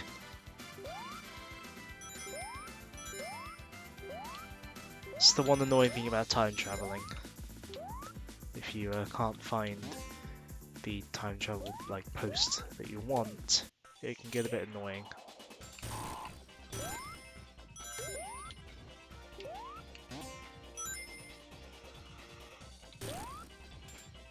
Come on. There's gotta be some around here. There's definitely more than one in the level. I just can't remember where it is.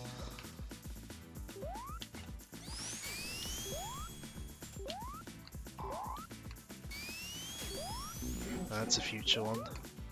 Not what I want. In the slightest.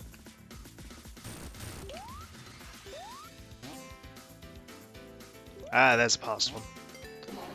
There we go. Oi.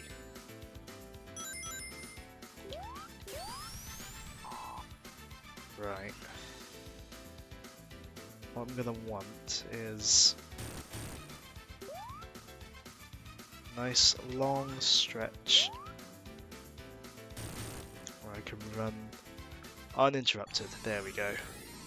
Bottom of the stage is the other good place to travel in Act 2. You can get a nice uninterrupted bit of level there.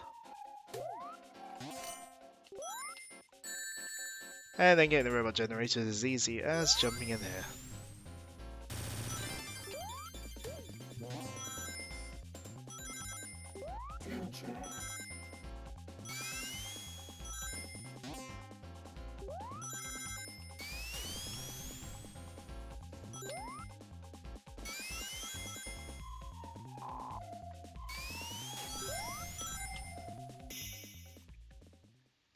That took longer than usual because I failed at time traveling to start with.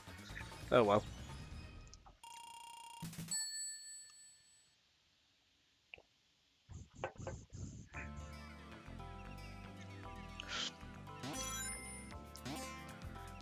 The good feature.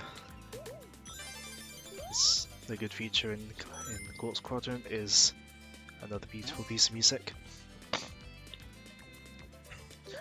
Also,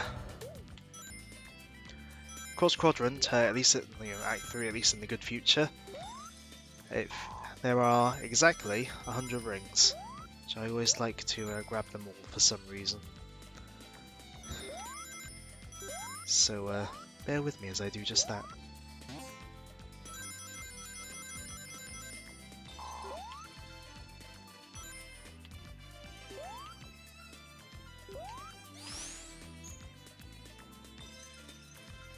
Where are those last four? Ah, there they are.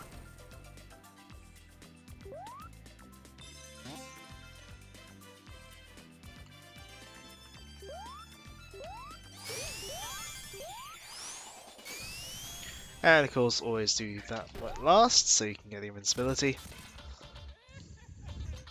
Again, another fun idea. You're running on this conveyor belt, which literally just destroys Eggman's little machine through friction.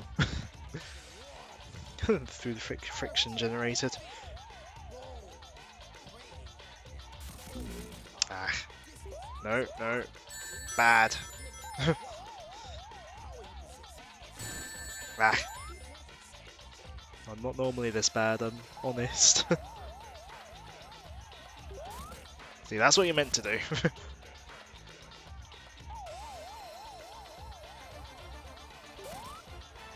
There we go. Eggman's a good guy helping Sonic go to the gym.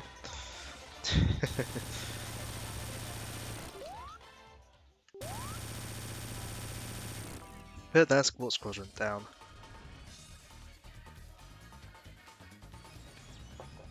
probably one of my favourite levels, at least in terms of aesthetic, onto absolutely my least favourite level in the game in terms of gameplay.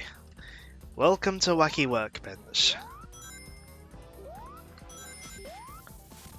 So the gimmick for this level is that, and it kind of feels like the level design team kind of just stopped there. Also, yeah, flashing lights. Probably should have mentioned that as well.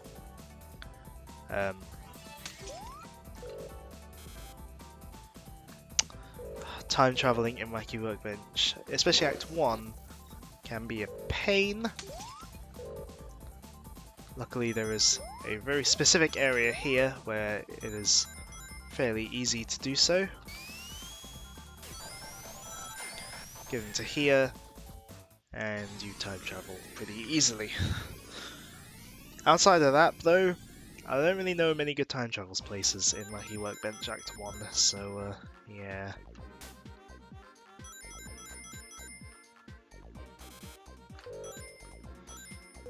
No, I know I showed you guys on the Facebook chat the other day, but yeah, the robot generator in this level is stupid. It's hidden in one of the most unintuitive ways.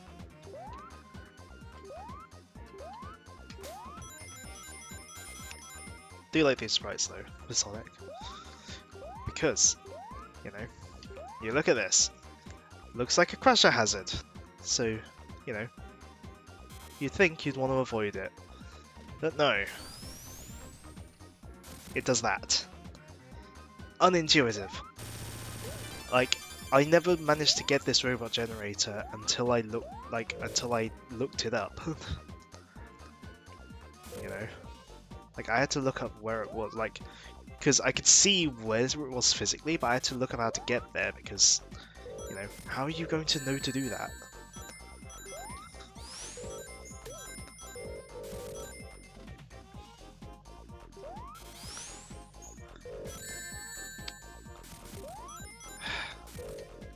No, just let me go to the end. It is monumentally stupid.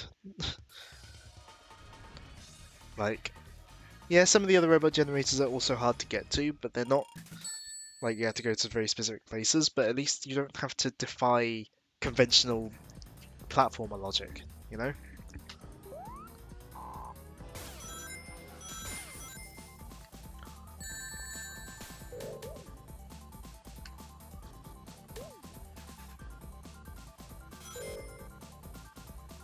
There's a pass post up there, I should be able to get to it if I bounce on the right bit up here. That involves bouncing on the right bit though.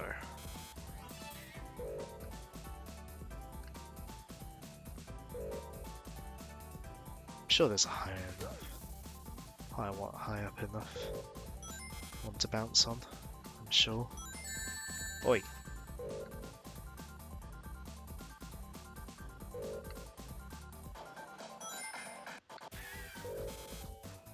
I mean, if I can't get this one, I do know there is another one I can get, but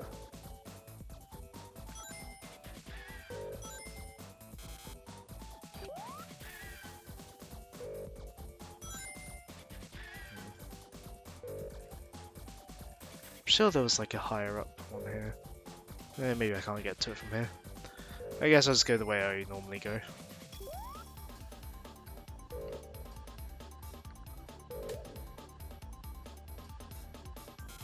I think this is the way I normally go. Is it? No, that's not the way I normally go.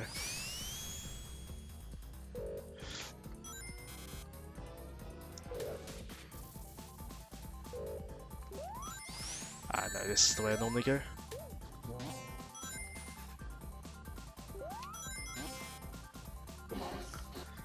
Yeah, Wacky Workbench Act 2 has some easier time travel locations because you got that, those things. You can maintain time travel speed in them. Yeah, unfortunately, time traveling here does mean you gotta backtrack over to the to where the robot generator is, which involves Which involves going back around this up the top here. Slightly awkward.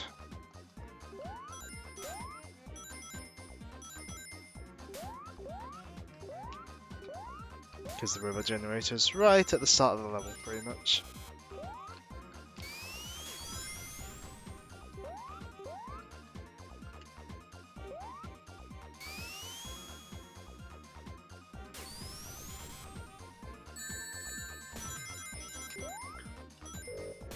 Oh, I was thinking of the past layout where there's the extra bit up here where you can just go there.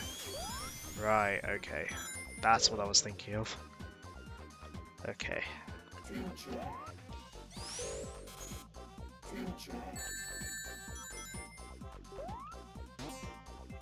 Oh, wait. We're going this way, I've gone all the way back. Ugh.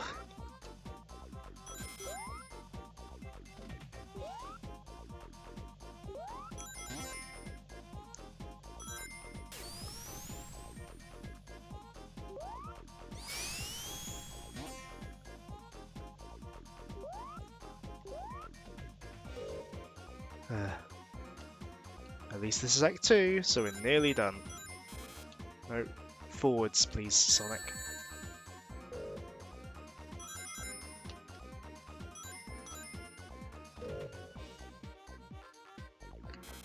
Just... No, not back up there. Do you understand why I hate this level?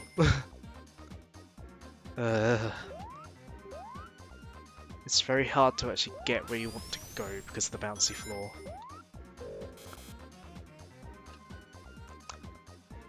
At least the main level is over, we've only got the boss to go.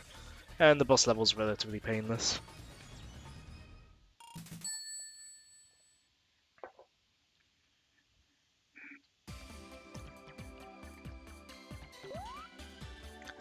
Yeah. There's a reason that this was not the level that they chose to represent Sonic CD in Mania. Put it that way. Well, there's two levels, isn't there? In Mania for CD.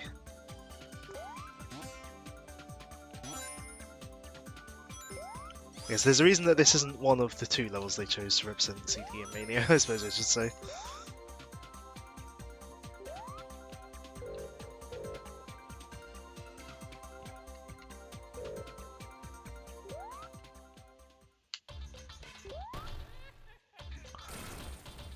Also, this is probably one of the more normal bosses in the game, although it is still kinda gimmicky, I suppose.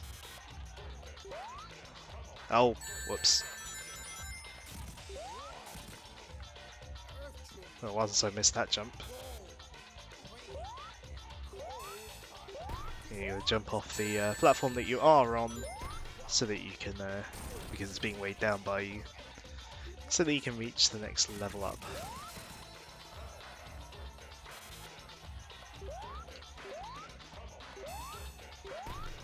And then you hit Eggman.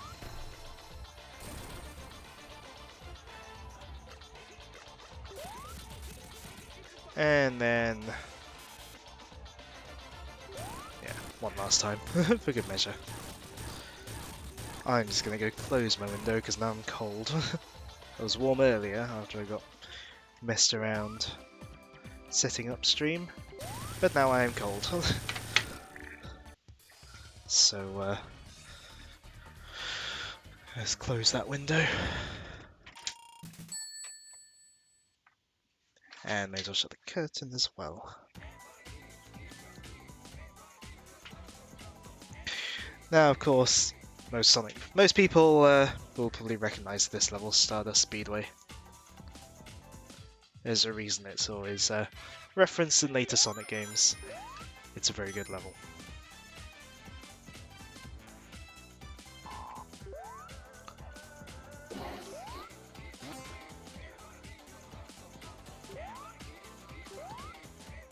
I forgot about that future post there.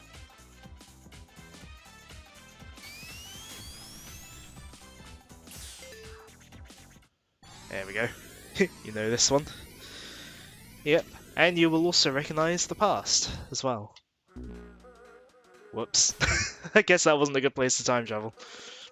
Luckily, if you die, you stay in the time period that you're in. So I can stay in the past, which is handy to stay in. Yeah, what I really should have done was grab this future post here before getting the past post.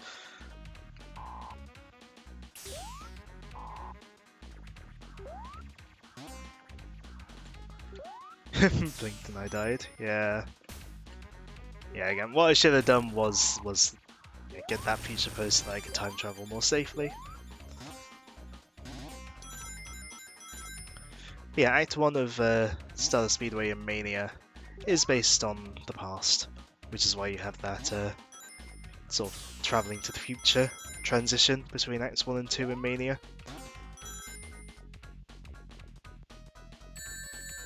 Whoops.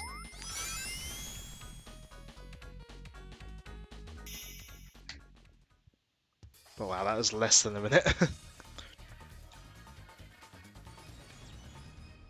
You can see these levels are quite short if you're just going left to right, or left to right. You know, just going start to finish.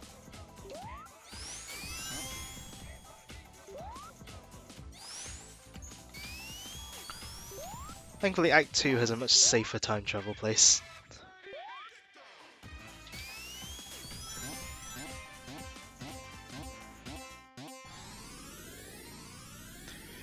But I will say, in terms of dying there, though, like by Bottomless Pit there, it is very rare to die by Bottomless Pit in Sonic CD, because for the most part, there aren't really Bottomless Pits in CD. There's only one level where there's properly a Bottomless Pit, and like, you know, otherwise you're only dying by Bottomless Pit, sort of, by time travel accidents. Right, I want to... Actually, I want to time travel into the future, but I can't be bothered. We'll just stay in the past, I think, unless we happen to accidentally get to the present and futures.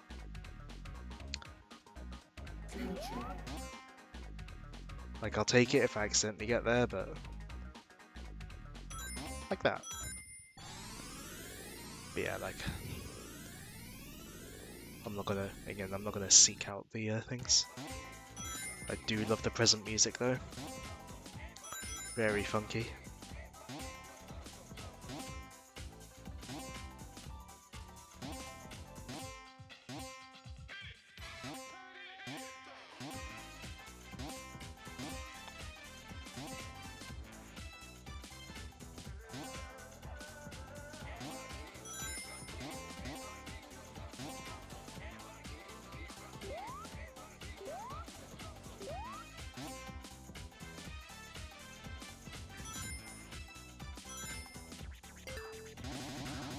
Ah. At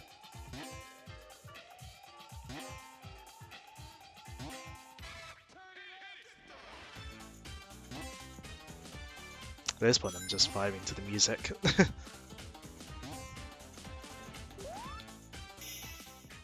Unfortunately, we do have to get moving, get a move on with the level.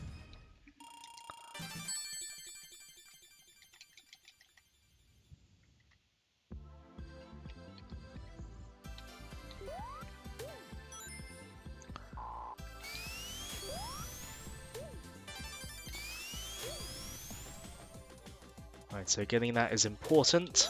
We want those speed shoes. Because our boss fight here is Metal Sonic.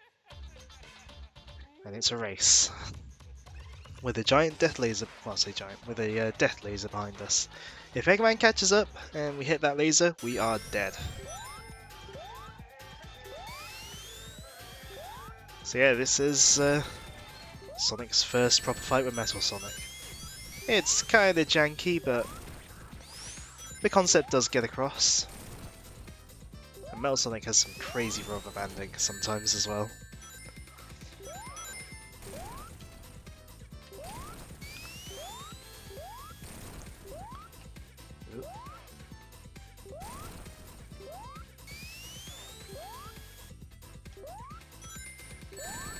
Whoops. Yeah, there's a reason why a lot of other Metal Sonic boss fights are races. It's because they're referencing this. Oh yeah, camera bug. And instead of a capsule at the end, we get to rescue Amy.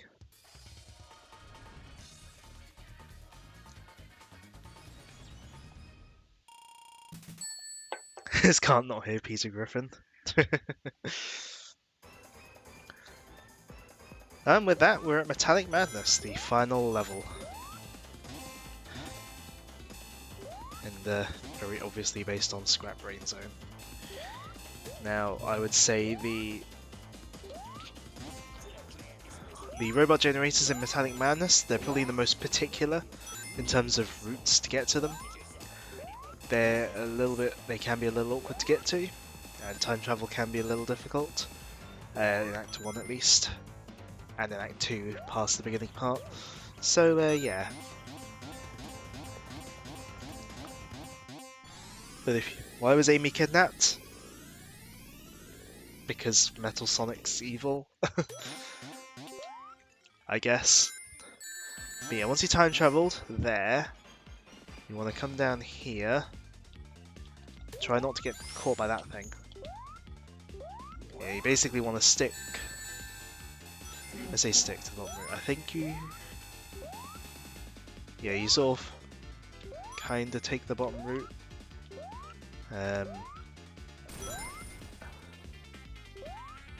Yeah, you take the sort of stick to the bottom route until you get to this. Come down here. Careful with all the spikes. I said be careful. Come up here. And here's the generator. And then, yeah, to get back you gotta go all the way back round. Once again, being careful of the spikes or just getting hit by them and abusing your temporary invincibility. Which is what I tend to do, apparently.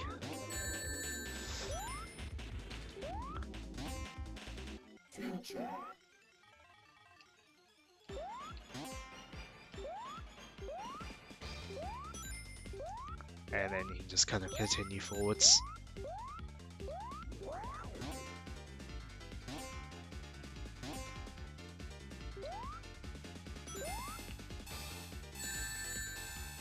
I believe the end is down this way.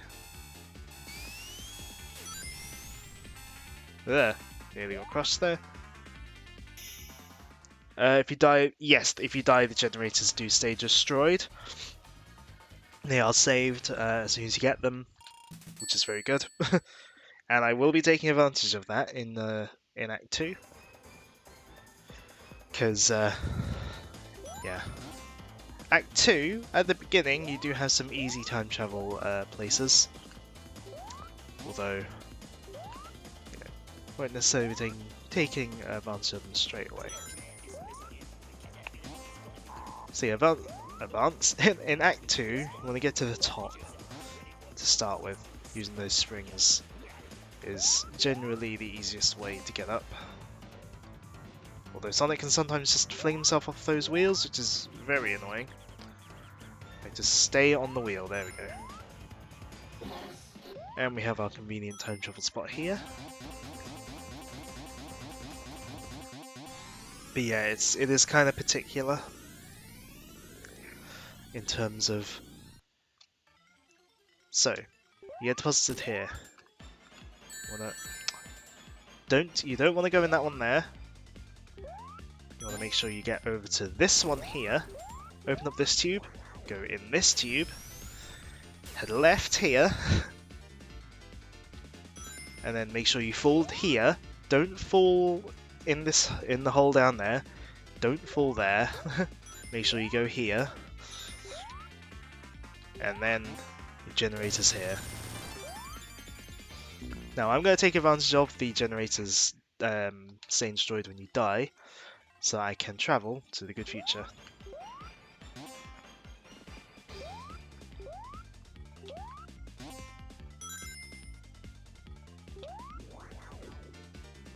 because time travel in any part of the stage but the first part is awkward. So yeah, because if you just get on one of these wheels and roll, nice and easy time travel.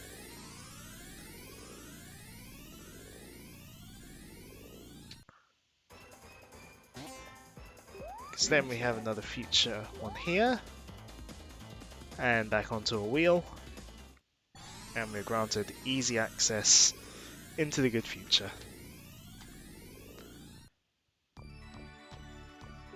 And Metallic Madness's good future is probably my favourite good future, because it really sort of shows that whole nature and technology working together.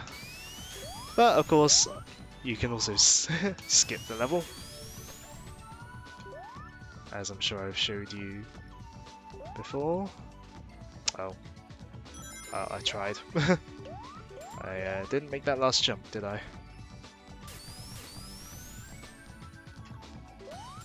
Oh well, I skipped some of the level.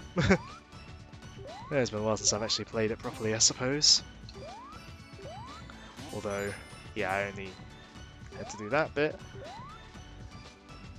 Here, though, we can skip. We can skip a lot of the level there. We can skip the entire mini Sonic section. Yeah, because the fact Sonic goes small, who needs level geometry? Yeah, because the fact that you go small in the Mania version is a direct reference to this level, but it takes so long going through around that way. Also, hi Joe. You're in time for the end of Sonic CD. We're in the final level. And yeah, we've got all the good features, so we're all set for the good ending. Take the top route here so you can avoid the slow sections. So, this area here, the one proper bottomless pit in Sonic CD, and it's pretty awkward. I say pretty. It can be awkward anyway. Whoops. Ah. Yeah, you want to be careful.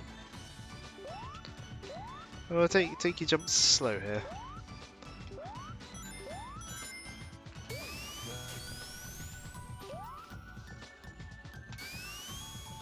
You'll wait in the background here. And this is what the mini boss is based off in Mania as well. This thing. Yeah, they made a whole mini boss out of it. Whereas here it's just kind of a prelude to the final boss.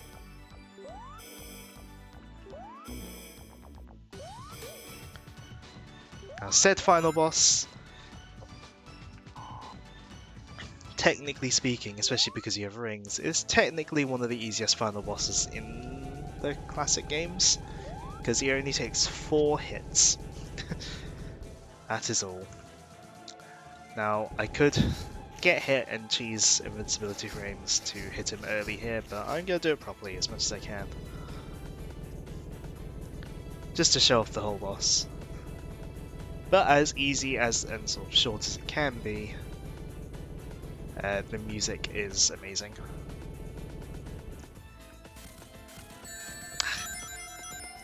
I do love the music for this.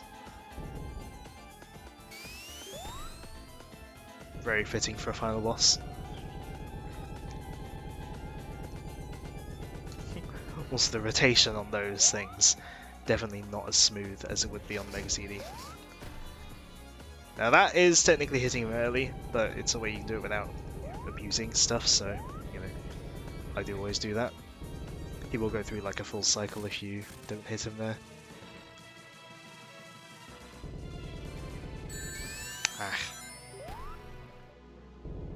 But yeah, we're 1 hit away from beating him.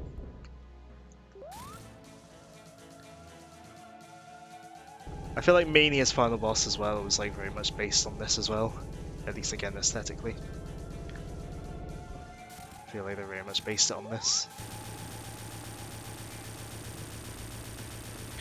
But that is Sonic CD done.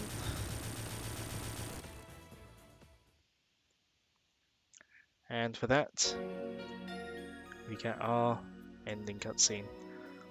I love this cutscene. Although when you view it as part of the credits, A lot of it does get shrunk down, but hey. And again, remastered really nicely.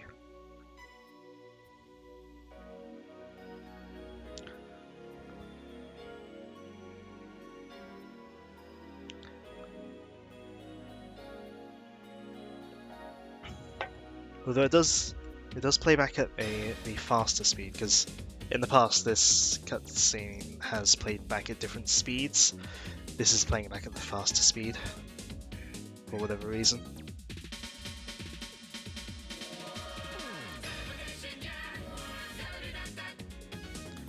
Also note the 2011 release didn't have these vocals. Only had instrumentals, I think because they couldn't get the licensing rights quickly enough for that release. But yeah, I do really like this song as well. I don't know, it's very, very cheesy, but I don't know, I love it. Like, I just love the style. And also, if you've seen the Sonic OVA, which some of you have because I've essentially shown it to you, you probably recognise, the animation style very much based on the OVA's style, very much based on this.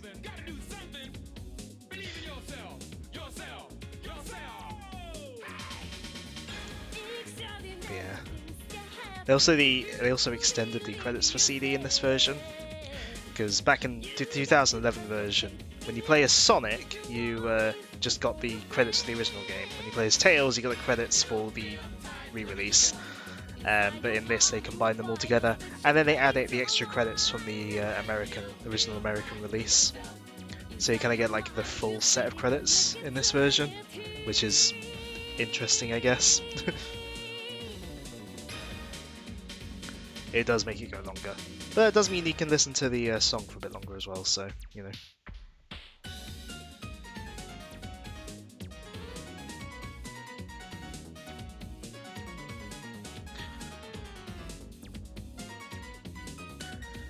But yeah, that was Sonic CD. Definitely very different to the rest of the classic games. It plays a lot differently. Yeah, it is a contentious game, but I do enjoy it for what it is. But trying to play it as a normal Sonic game, it can get a bit annoying. So I do understand why a lot of people don't like it as much.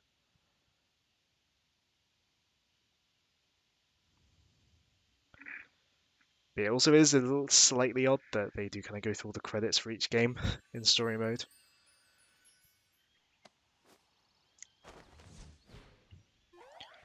But we got our new cutscene to bridge between Sonic CD and 2. I can turn the volume a bit as well now that cutscene is done.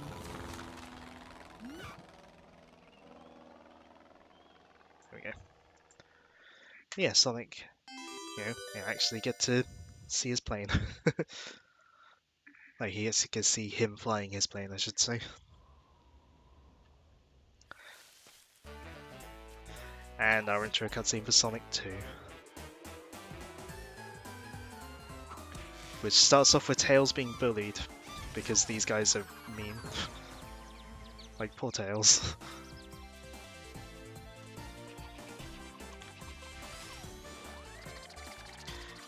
But yeah, we get to see Sonic meeting Tails here, though. Sonic helping him out, and yeah, Tails following.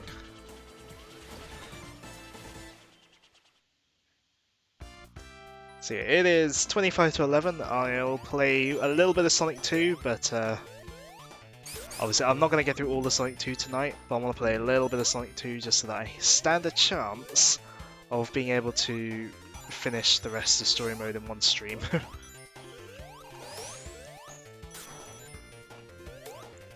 So I'll get through like a few acts of Sonic 2 and some special stages.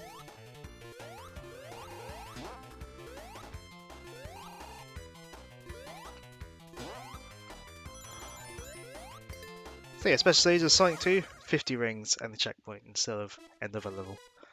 And they made these special stages so much better in the remasters. They're rendered in actual 3D, and you can see further in the distance things move more smoothly. It is so much less painful than the originals.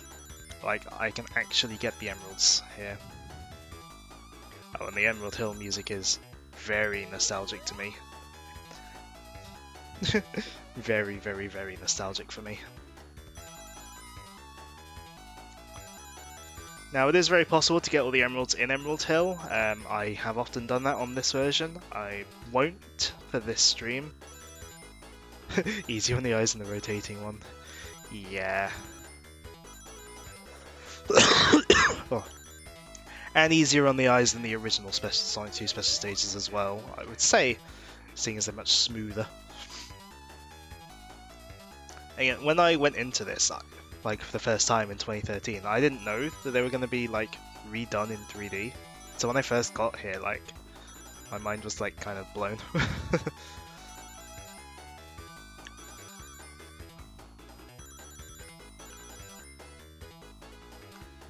Emerald Hill music, letting Green Hill fight me. I mean, Emerald Hills is definitely more nostalgic to me, but I feel like Green Hill's more iconic. But if I had to choose, I'd probably go with Emerald Hill. And actually, they called it Emerald Hill because I think the Sega Technical Institute offices, I think they were in San Francisco, and I think there was like a road name called Emerald Hill, and they were like, "Oh, that sounds like Green Hill. We'll use that as the name for our level." Also, I don't know if this is the case. I can't remember if it's the case in the remasters normally, but yeah, you keep your rings after a special stage in this version, which also happened if you locked Knuckles onto Sonic 2 in the original cartridges. But yeah, I can't remember if it happens in the remasters by default, but that does make things easier. You don't have to then go and collect 50 rings between each checkpoint, just get to the next checkpoint.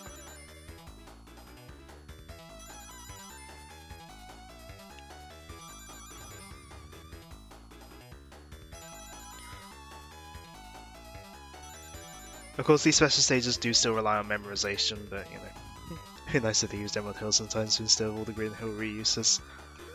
Yeah, I mean, the thing is, I get why Green Hill is reused so much, though. It is iconic. You know, it's why Mario always goes back to the standard sort of grass plains and World 1-1 blocks. You know, it's iconic sort of imagery for the franchise. I don't mind them reusing Green Hill if they reuse it well.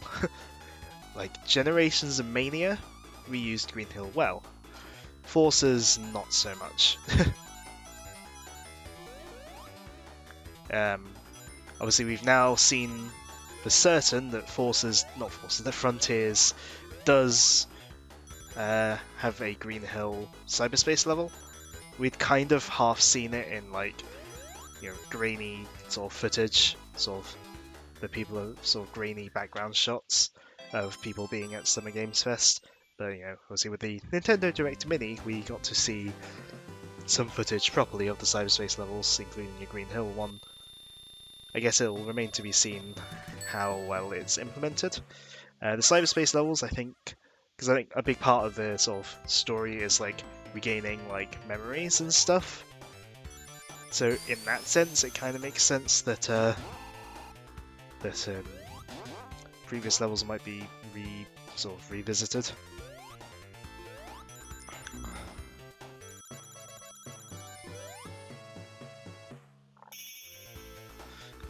Emerald Hill. So I really like the background for Emerald Hill.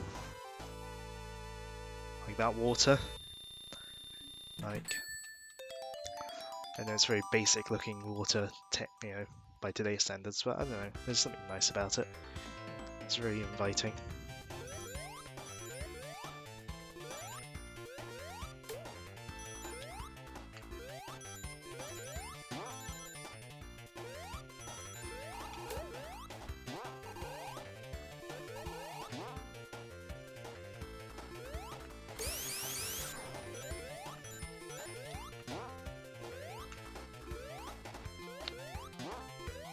No.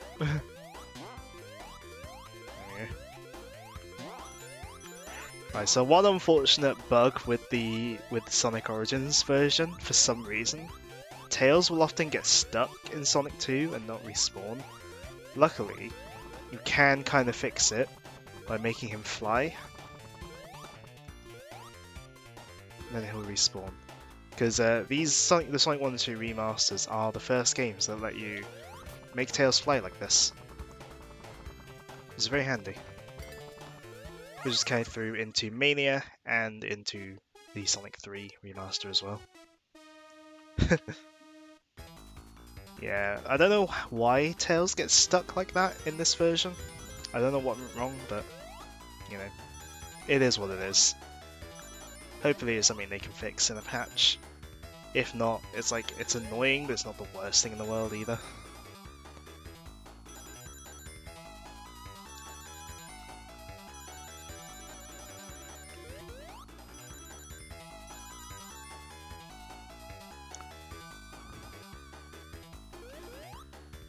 Right.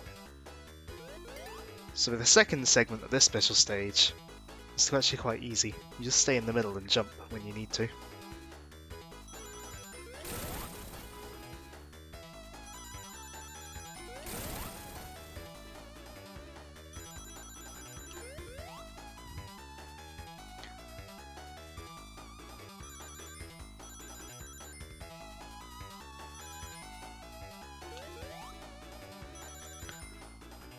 But for the third segment, you do have to start trying again.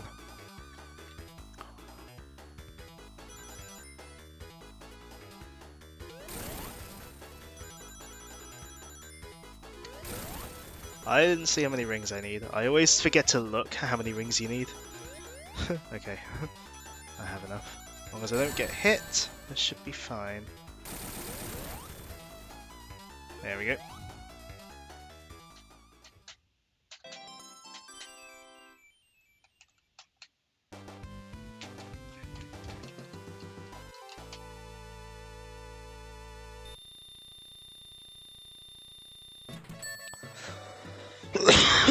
Oh.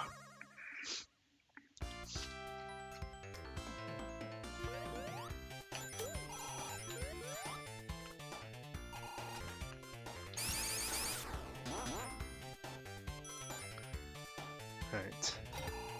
Another one here. I will get as many as I can in Emerald Hill, but I won't bother getting all 7 if I can't. There's a great thing about this, the Origins version as well. They made it so that you press a different button for Supersonic instead of jump twice, which is great. Well, because in the original Sonic 2, it was just a case of 50 rings and jump, so you would transform like against your will, even if you didn't want to. In the mobile versions, it was jump and then jump again, which is fine for the most part, although there are occasions where I would want to jump and then press jump again in midair, and not necessarily want to transform. And in Sonic 3 that was always an issue because you had like the Insta Shield and like Tails and Knuckles abilities. Ah!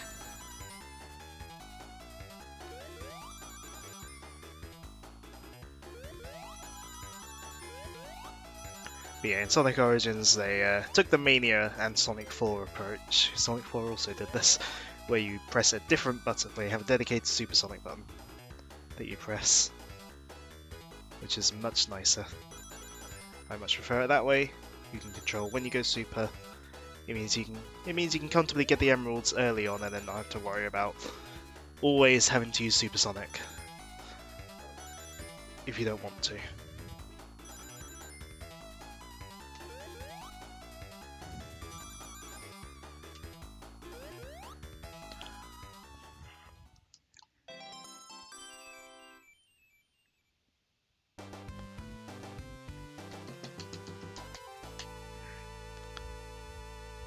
Sonic rings, Tails rings, Gems bonus.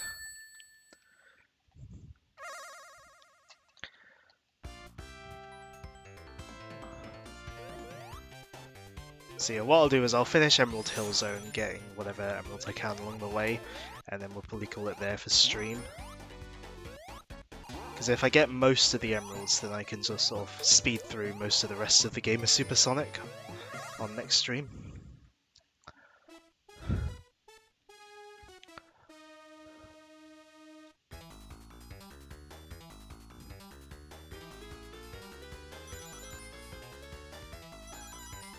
Because yeah, it's starting to get to the point where I'll need to stop soon. So yeah, I'll just finish up Emerald Hill.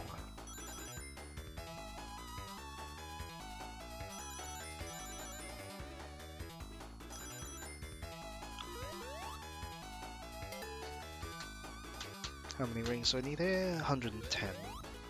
Right.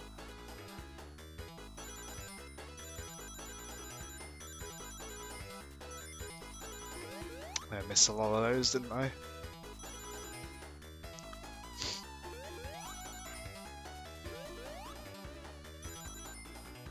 Ooh, barely made that ring quota.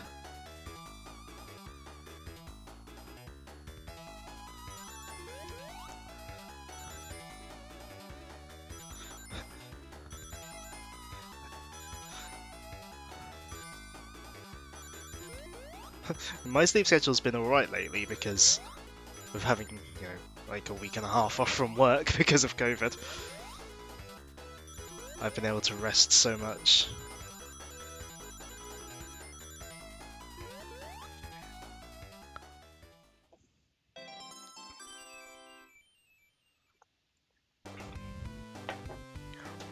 Although you always get to sleep at a better time than me because I can tell because like I'll be like on Reddit at like midnight or something, and then I'll find like a Xenoblade meme and then send it to you, and then obviously you don't see it till the morning because you've gone to bed at a reasonable time.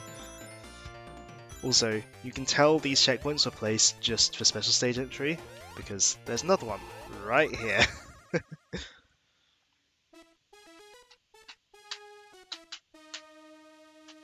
So yeah, I guess I'm saving the hardest one for next time.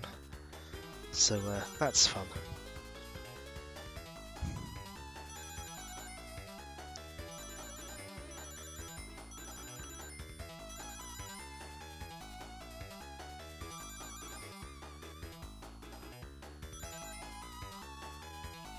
But again, the great thing about Sonic Origins, I can retry the special stages without worrying about, just whenever I retry them. Don't have to like find another checkpoint or anything. They knew what they were doing with the checkpoints. Yeah, well, like I said, it is entirely possible. There are 7 or maybe 8 checkpoints throughout Emerald Hill 1 and 2. So you can absolutely grab them all in Emerald Hill before the boss. And again, I do often do that, but like I have often done that before on the mobile version, but I don't always bother doing that because it can be a little tiresome.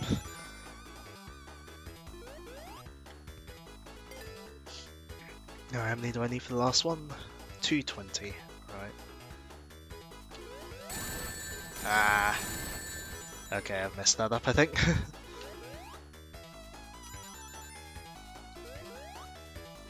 Again, the retry feature is a thing. Although you have to get to the end first, which is slightly annoying.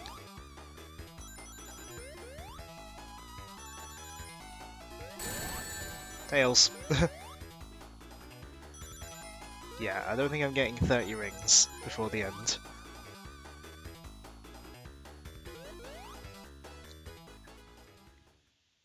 Not enough rings.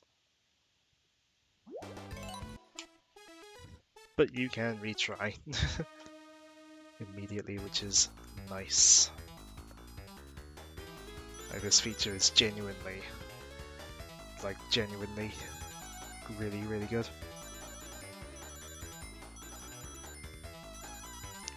Like, because what I like about it as well, it's entirely optional, because, you can be like, oh, it ruins the challenge of trying to get the emeralds, but like, you can just say no.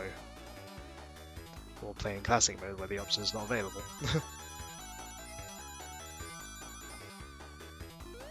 And also, the option technically isn't free, it does cost a coin. Well, it wasn't really Tails that messed it up, it was me at first. I got into a panic, which caused the initial mess up.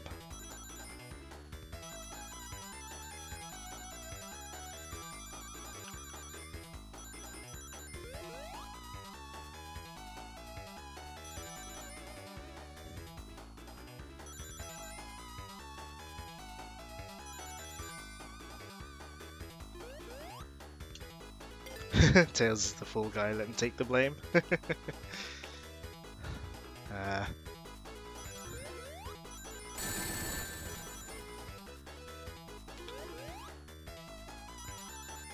Tails always gets blamed in these special stages, but it's like, if you like make sure you get enough rings without Tails getting, if you make sure like Sonic gets enough rings in and that you don't get hurt, Tails getting hit doesn't really matter too much.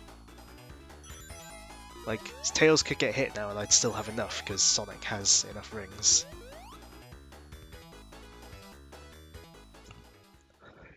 What should really take the blame is the fact that if you play as Sonic and Tails, at least in the original, I haven't ever checked do it carries forward to this version, but at least on the Mega Drive version, if you play as Sonic and Tails, the ring quotas are higher. You have to get more rings than if you play as Sonic or Tails alone. Which I think is entirely unfair. Because I think it's because you can play them co-op, and there are sections where the path splits, and you know, theoretically you could get more rings in co-op, but you know, most people probably are not playing the special stages in co-op.